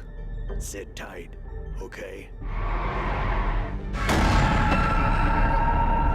He's gonna kill me!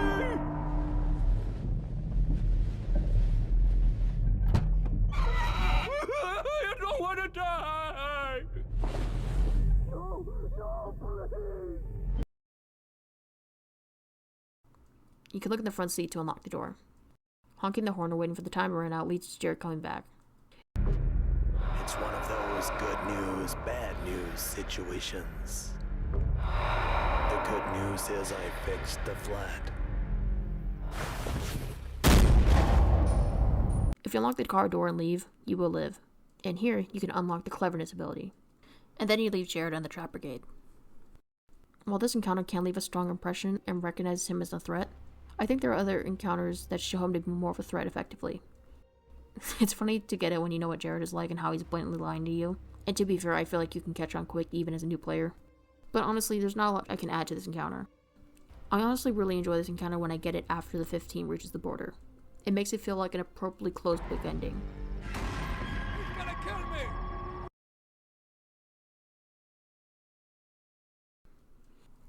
Number 6. Walk the Dinosaur. You find yourself in Jarod's taxi. You can try to knock on his window to get his attention, but it isn't until you check out the magazines that Jarod rolls down the window. He tells you that before they continue to ride further, he just wants to let you know that he has anger management issues. What an understatement. His pager goes off afterwards, and he checks who it is. It can either be the Sonya Show or 191.9. Just a second.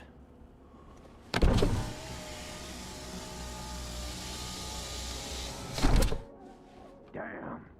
Piece of no good son of a...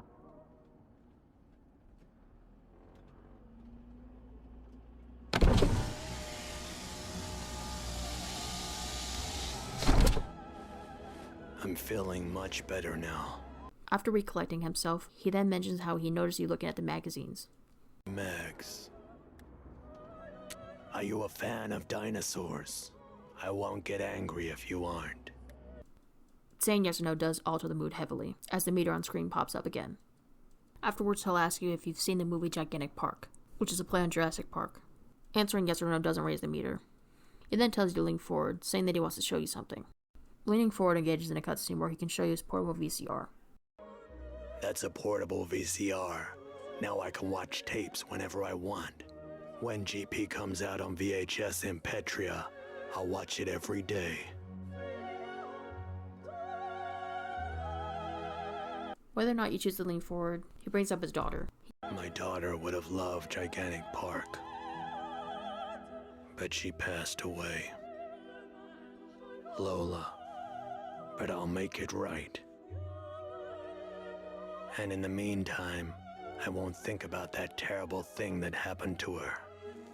I'd become very angry if I did. Tells you to rest until you reach your stop, and a brief cutscene passes. You wake up to Jarod fixing his car as the engine malfunctioned. Leaning forward to the front seat, you see two tapes fall out. One is titled Lola, and the other is titled Killer Pineapples, with that title being to play on Attack of the Killer Tomatoes. You can choose to play one of the tapes, or not play any. Not playing any of the tapes makes the encounter move along, and you're soon dropped off. Playing one of them will keep the encounter going. Sorry about that.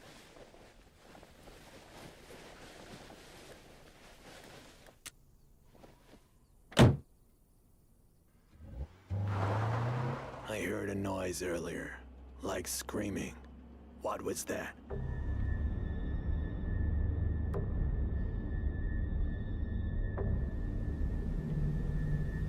You're not lying, are you?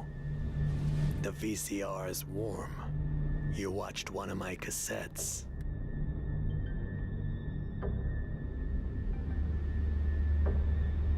Which cassette did you watch? One is very private to me. You can say whether you watch Killer Pineapples or the tape of Lola. When you say Killer Pineapples, Jarod calms down, accepting your answer, leaving you to unlock the cleverness ability, which you can get if you don't watch any of the tapes anyways. Saying that you watched the tape of Lola caused the meter to raise up fully. No! I told you I didn't want to think about that. They did this to her. Sonya and the Black Brigade. Now she's gone, and she'll never return. Sorry, but you're not gonna like what comes next.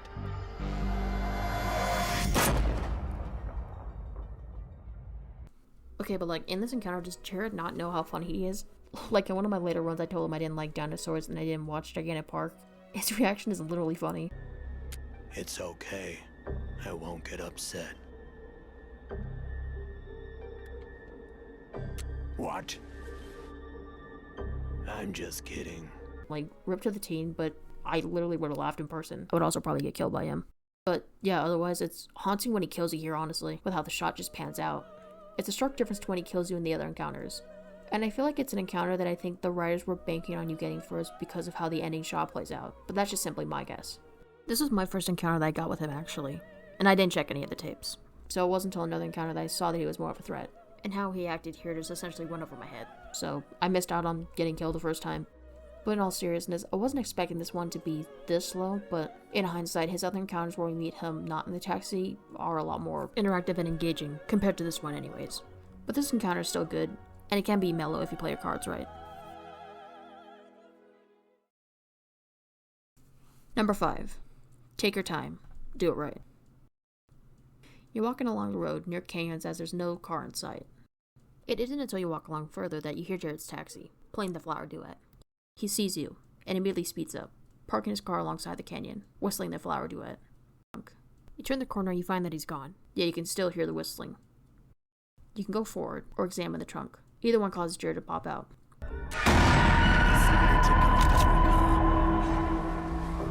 You try to get past him.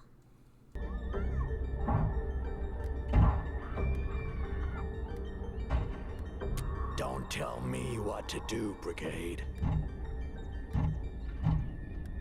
I'm the one doing the talking. Understand? I knew you'd come back to your van.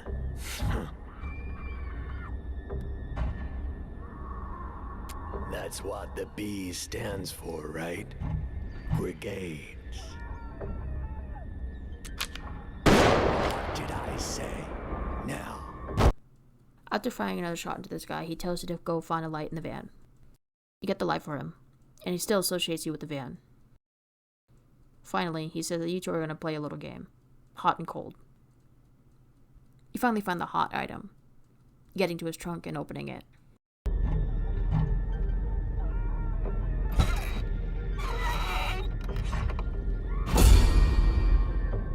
That's a good brigade. Now, I have a surprise for you.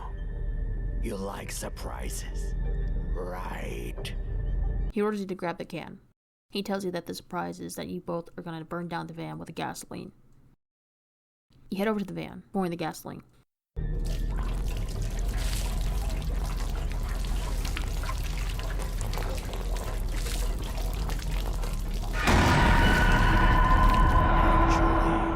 That wasn't the surprise. Not really. You still don't know what your surprise is. That means it's a good surprise. The surprise is we're gonna burn the van with you in it. You can plead with him to spare your life, either insisting that you aren't a bad person, or by bringing up Lola to divert the conversation. Either one leads to him angrily shouting at you. Go! But tell the other brigades I'm coming for them! For what they did to Lola! Go!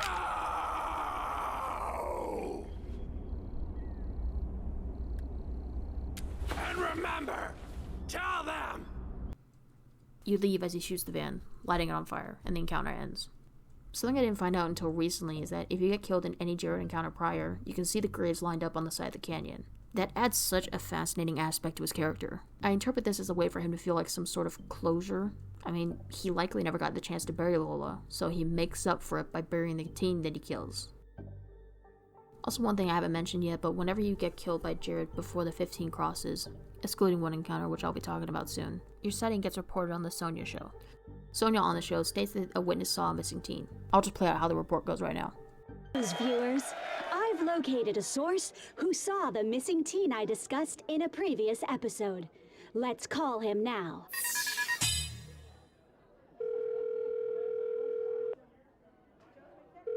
Hello, you're on the air. May I ask what your name is? You can call me Jarod. Hello, Jarod. Say hello, everyone. Hello.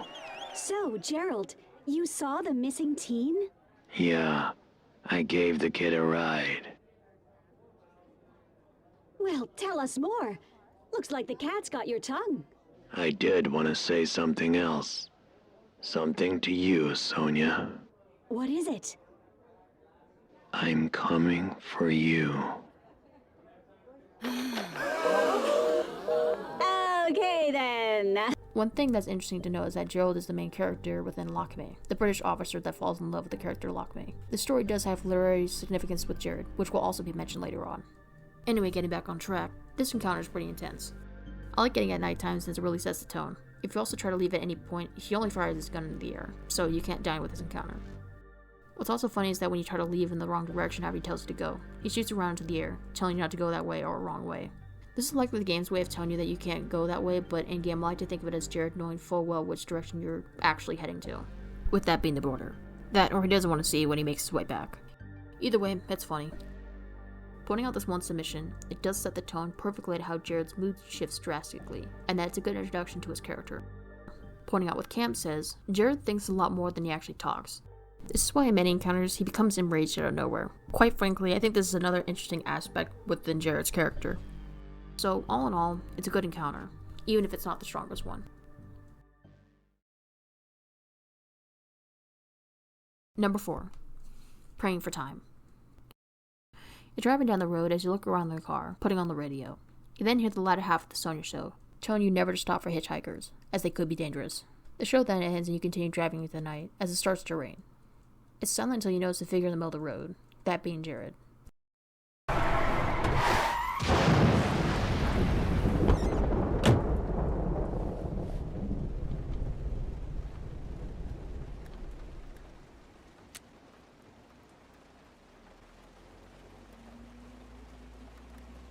After a moment, Jarod finally speaks up. All my cigarettes are wet.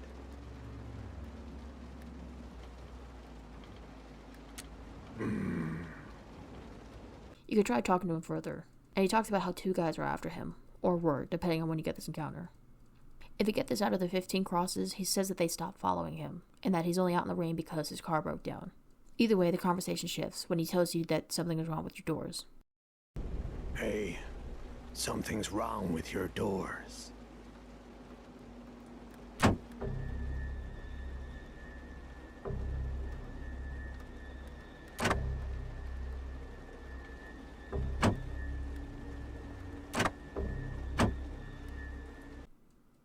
choose to pull over instantly or ask him to stop, or threaten him. In either case, he pretty much ignores you. Eventually, you have to stop the car in order to continue with the encounter.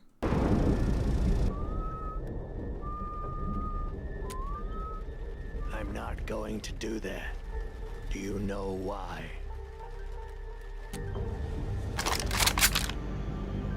That's why. You picked the wrong guy to pick up. You know that.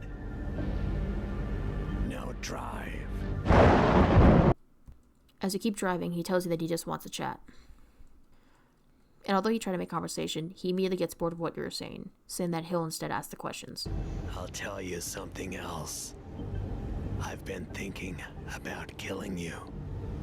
So better give me the right answers. His cold anger meter pops up, and you have to choose your answers carefully to make sure that it doesn't get full. These questions can pertain to Sonya or the Black Brigades, depending on if you get this encounter after the 15 crosses. I won't go through the questions in full, as there's different branches of dialogue, but getting through this encounter without raising the meter up too high will result in you living. He says that he'll take your car, but he does offer you a ride, to which you can accept or decline. Causing the meter to fully fill up leads to Jarod saying that he's made up his mind about what he's going to do. I've made up my mind. Say, I want to die. Go on. You have a chance to beg for your life at each word. You can also use the Lucky Star option towards the end if you have it. If you already have the Cleverness ability, you could say, die no sore instead. This stops Jarod, and he lets you live. If you live through this encounter and you don't have it, you can unlock the Cleverness ability here. However, the failing of this encounter leads to Jarod shooting you dead.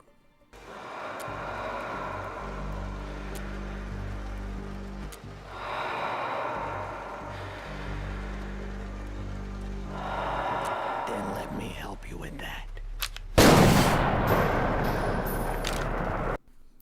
This encounter is a direct homage to the 1986 film The Hitcher, especially with the line that John Ryder says to Jim Halsey, the line, say, I want to die. The only difference here is that you either end up dead for real, or he just takes the car and either gives you the ride or kicks you out. No constant Jarod stalking for us, where he terrorizes us at every stop, no sir. This one I am disappointed to see ranked so low, because I see it as one of my top 3 favorite Jarod encounters. I see his anger and combative behavior at his peak here, arguably. We can also get a really funny line in this encounter. No, I'm a sad, angry man with a gun. See the difference? And overall, it's just off-putting and frightening. If this was your first encounter with him, it would be the most intense experience, because you experience his unrelenting anger and you learn of the loss that he went through. I also argue that this encounter is honestly the best introduction to his character, as it shows just how unnerving he is, especially if this is your first time meeting him. It uses good irony in the beginning, and when he gets in, you can only see one side of his face, and his eyes are not visible in the rearview mirror. He then gives a response that doesn't even acknowledge what you say. Not only does this establish his one-way train of thought that combats what the player is thinking, you get to see more of his face, which is visibly asymmetrical. Even if you don't have a strong bias or you try not to be judgmental about how someone looks, you still might think to yourself, oh, his face is slightly off. And at the very least, it catches you off guard. By the way, although it's not confirmed in canon, the original reason for Jarod having a paralyzed face is because he fell asleep while driving after taking anxiolytics shortly after the peak collapsed. I personally see it as a side effect of his smoking, drinking, and anger issues, and he had like a stroke, but I don't know. I just want to add in there so I could say that. Anyway, it's a great introduction to his character overall. Number 3. Better Be Good to Me. You're walking along the road and you find yourself at a motel. The Paradise Motel. You can't progress any further as the road is blocked due to protests, so you have to talk to the owner Steve to get a room or sleep on the cardboard. Talking to Steve reveals that there's a rumor of a serial killer in the area. A rumor started by our rival Supreme Motel. They're just jealous of our jacuzzi. By pure coincidence, you also see a taxi in the parking lot and hear the flower duet playing. So that's fun. Choosing the cardboard hut or choosing a room leads to the same outcome.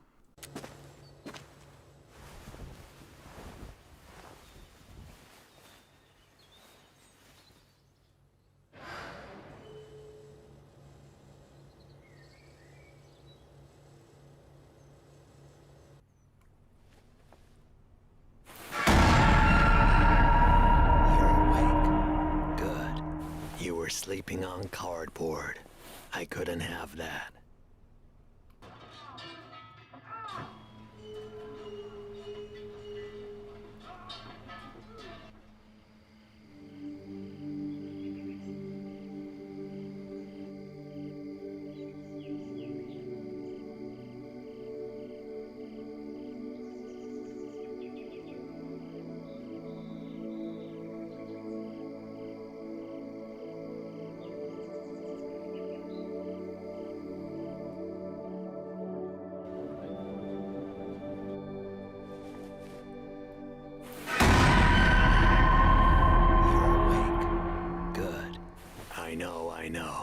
It's not your room.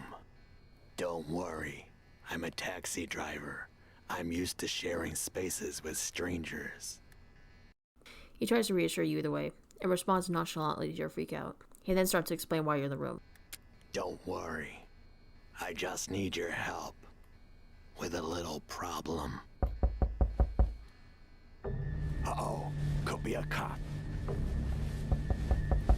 They're patrolling motels looking for missing teens. Teens like you. Just do what I say, and nothing bad will happen. You can trust me. You hide in the closet, and you listen to the conversation, hearing that it's only just Steve.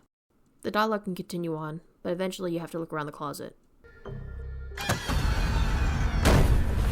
Oh, that's real nice. Oh, you found my little problem. Good. So, yeah, I need your help with that. He then tells you how you both can be giving this guy a bath, and he heads into the bathroom. Once you head into the bathroom also, he stops whistling. Oh, no. I forgot the soap. No, you don't know what kind of soap is best. Get the cop into the tub. And don't try to escape. I'll know if you do. You can look around the room in general and see who Jarod is after, but you can't leave. Once you drag the body into the tub, Jarod comes back. Listen, you should leave the bathroom now. It's gonna get pretty steamy. You leave the bathroom, and you do have a chance to unlock the door if you have the lockpick. Bro, why do you need a key to unlock the door? Otherwise, you have to wait until you hear knocking at the door, to which Jarod then tells you to open it, and for you to not say anything. Talk to Steve, and you ask what Jarod is. You can lie for Jarod, pull a couple of funny ha-has, and still avoid getting killed. Say, I'm filling it with water.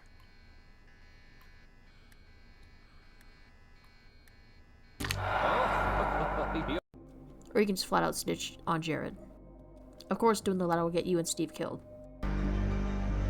Oh, okay.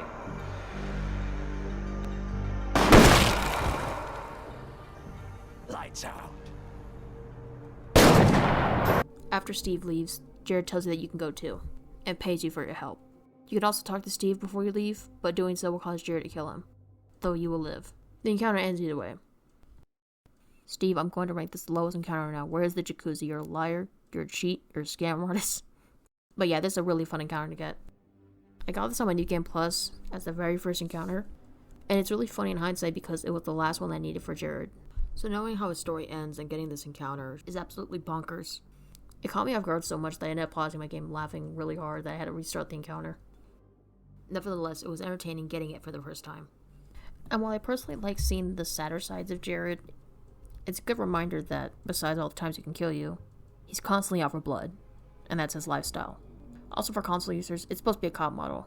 They just couldn't show it being a cop due to specific rating issues for the consoles. There's also this random bathroom you can see in the back, and originally it was supposed to be filled with red liquid that looked like blood, but then you see hidden tomato cans. And they didn't put it in for fear of that concept being easily misleading. Either way, this is an enjoyable encounter. Also at nighttime, this place looks sick as hell, like seriously, the night lighting in this game, my beloved. This encounter is fun. And I argue that it is better to get it on the New Game Plus, but I also would have loved to have gotten this on my first playthrough. I only say that it's better to get on New Game Plus because I found it funnier experiencing it then. By the way, when you get killed in this encounter, when you start to play again, the Sonya show reports on your death. The Sonya show would either way report on the police officer being dead, or the police officer and the motel owner Steve being dead. But anyway, it's what I think of first when I think of Jarod encounters. It's really fun and engaging, and terrifying at the same time. Number 2. Roll with it. You come across the Palvas bar, where you can explore the area for a bit and sleep in the hut either before or after the encounter, water the plants for combo points, or you can head straight into the bar. You're greeted with a busy bar scene, as Joe, the bartender, is angrily making drinks and serving them. You head up to the counter and try to talk to him, and he suddenly gets the idea to hire you as a bartender. You have to accept either way, as he can threaten to call the cops on you. Okay, kid. The key to bartending is never losing your cool. I'll be in the kitchen scrubbing dishes. The dishwasher didn't show either. The world is full of degenerates. You find yourself behind the bar as you start serving customers for a short duration of time. You can get the drinks wrong or take too long to get them, but getting the drinks correct gives you a $3 tip for each. This lasts for about 2 minutes or so until the doors suddenly swing open.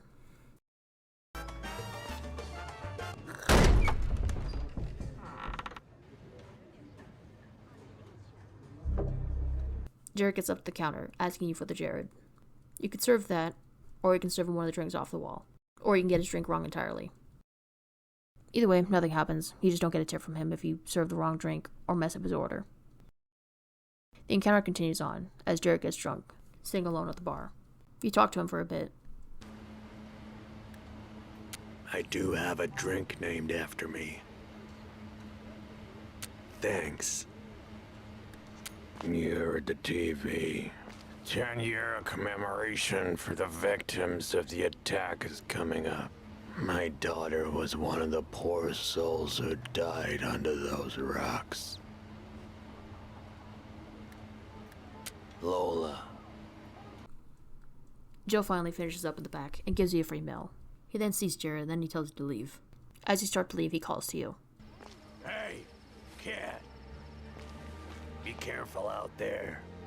Don't ever call a taxi. Also, depending if you go by his trunk after the 15 escapes, you hear a noise in the back. The encounter ends with you choosing your way to the next location. This is honestly a really short encounter, although it is enjoyable.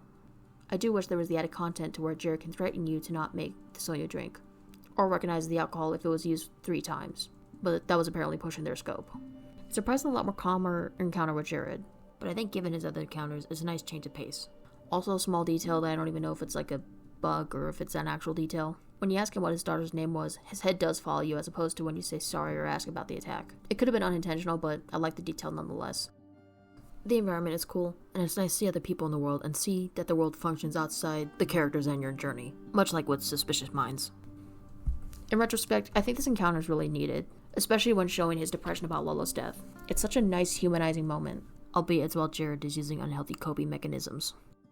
But of course, there is one encounter that shows this side in a more effective way. Number 1. Beat It. You're walking down the road and come across an abandoned trailer park. You have to go inside in order to progress forward. So you grab a bat and you start swinging, breaking down the gate. You're able to hit several objects for fun, but you do need to do it anyways in order to progress further into the trailer park. You can explore a couple of crevices, but otherwise are brought to an open area. Before that, Jarod pops up behind you.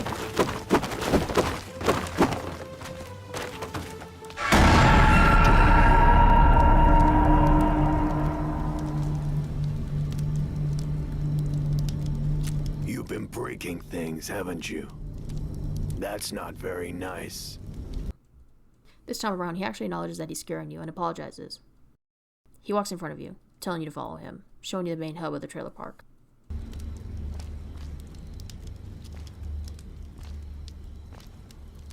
Impressive, isn't it? It's not like one. It is one. You know, you remind me of someone.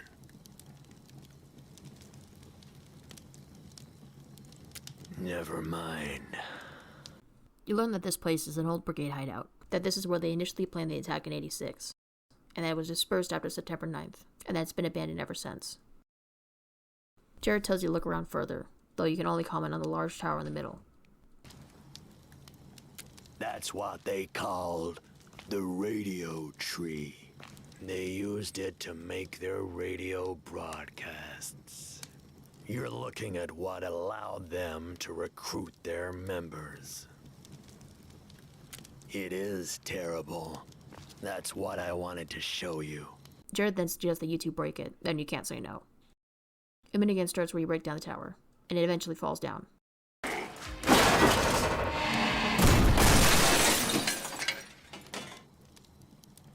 After a short time, you're both sitting at the table. I like to smoke after therapy. A moment passes until you finally ask him why he hates the brigades. They took Lola, is why. Lola was my daughter. The brigades took her away from me. She was just 16 when she joined them. Her biology teacher, Bob Winters, recruited her. She always liked Bob.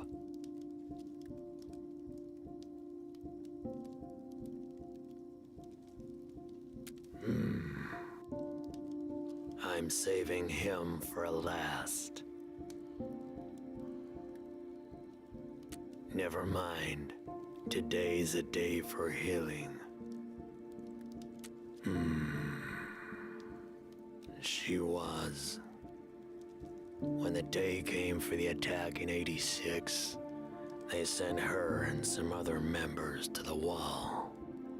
The detonation didn't go as planned, I guess, and she was buried beneath the rocks.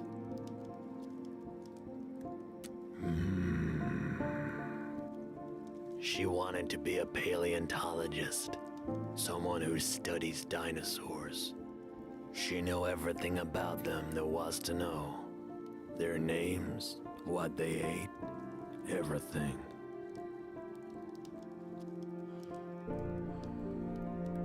It's a tribute to my beautiful daughter, Lola. He then suddenly lashes out at you. This was a mistake. It didn't help. None of it. Destroying the tree. Talking. It only made things worse. You should run. Run!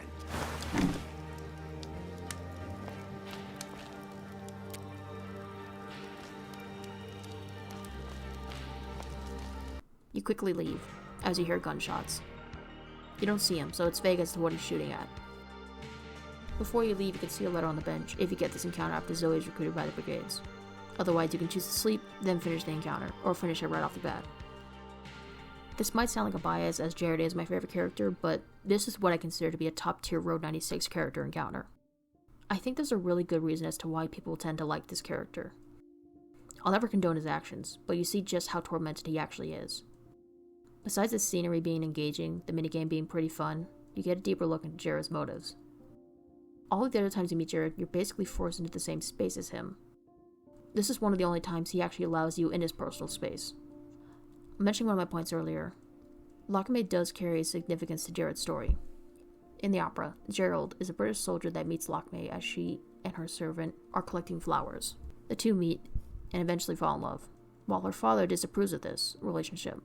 By Act 2, her father stabs him, and as Lakme nurses him back to health, they soon plan to make vows for their love. Jarod's fellow officer Frederick reminds him of his duty, to where he leaves Lakme. She kills herself, wanting to die with honor. In this case, Robert can easily be connected to Jarod here, and Lola is connected to Lakme, and Jarod is connected to Lakme's father. I know there's obvious implications when I make that connection, and to be fair, Robert doesn't strike me as that kind of guy, but he did form a personal connection with Lola, to the point where she was able to join his cause. It doesn't help that Jarod says that Lola has always liked Robert. Like, hearing this for the first time made me feel icky, and as a father this would be concerning to hear, especially after she dies for his cause, and how Robert constantly uses kids. You can make the claim that the brigades using the kids is easier for their cause because they are easily persuaded by the media and aren't headstrong in their mindsets, unlike adults who may be all for Tyrak. With that, there's just a general layer of uncomfortableness with Robert using kids, especially if you're connected to another literary piece. The infamous book Lolita shows similar parallels to Robert and Lola. For those who don't know, Lolita is a 1955 novel written by Russian-American novelist Vladimir Nabokov, which addresses the controversial subject of hebephilia. It differs from pedophilia and ephebophilia. Lola was 16, but I'm primarily using pedophilia as an umbrella term. And now this isn't trying to claim Robert as a full-on sexual child predator. Besides this connection to the literary piece, there's not strong evidence to really suggest it. But it's important to note that in the game he does knowingly use kids for his cause. There's no way that Robert, who's like the same age as John, that he doesn't not know that they're simply just kids, with a far less developed brain than that of an adult.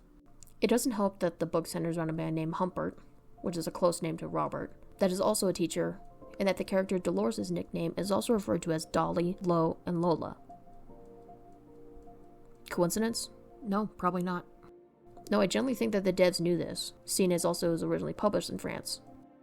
This does make me wish that we had Robert encounters to go off of, to see how he is separately, in order to get the full picture of his character. But these works and connections separately do provide insight. These connections add to Jarod's encounters and story overall, but it adds so much more towards the Beta encounter, additionally with Jarod's perspective. I also like seeing Zoe's letter here because it adds more salt in the wound that this is happening again. Another Lola is being taken advantage of, even if it's for a good cause. Robert's methods aren't that great. This is also my favorite title to the encounter in this game, referencing Michael Jackson's Beat It. Not only does it relate to how you should leave the Brigade trailer park, especially after Jarod's outburst, it more so relates to what Jarod wishes he could have told Lola. Even though her heart was in the right place, she got dragged into the Brigades by Robert. All Jarod wanted for her was to get out of there, away from the danger, and the trouble that the Brigades brought, or that they could have potentially brought. Jarod doesn't care about the Brigades in the political sense, and doesn't say whether he hated them before the attack. He solely hates the Brigades because they took away his daughter.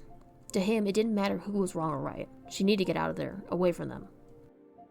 Like, literally looking at every aspect of this encounter, I like shake and cry every time, man. Like, you have no idea how not normal I am about this encounter. It just hits all the right notes. And while I do argue that it's better you get this as you progress throughout the story, it's nonetheless still impactful. This is why this encounter is the best for Jarod.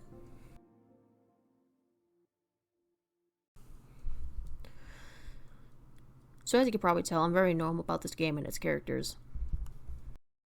I think that no matter how the encounter is, it still gives us a really good look at the characters in some way. I just love how they all feel so human and that the player can connect with them in certain ways. They all explore different ideals, traits, and lessons that are questioned and tested in some way. They can come out as different people or remain more or less the same, whether due by their own actions or by outside factors. There's a lot of things that I did bring up in this video that I want to continue talking about, as well as another concept, which is something that most, if not all characters in Petria, to some extent deal with, and that I don't see a lot of players talking about. But it's my favorite thing because it explores more of the human psyche and responses. And that is the concept of disenfranchised grief.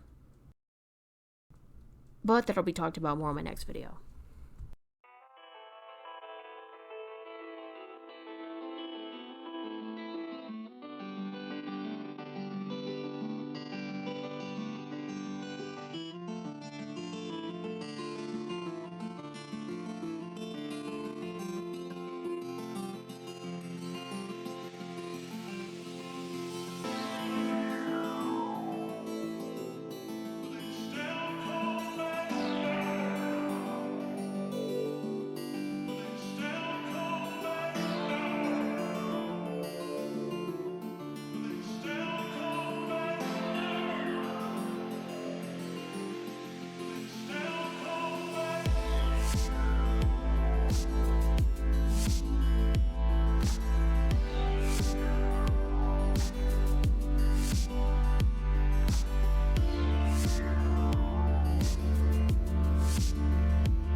Thank you guys for watching the video, and congrats on making it to the end.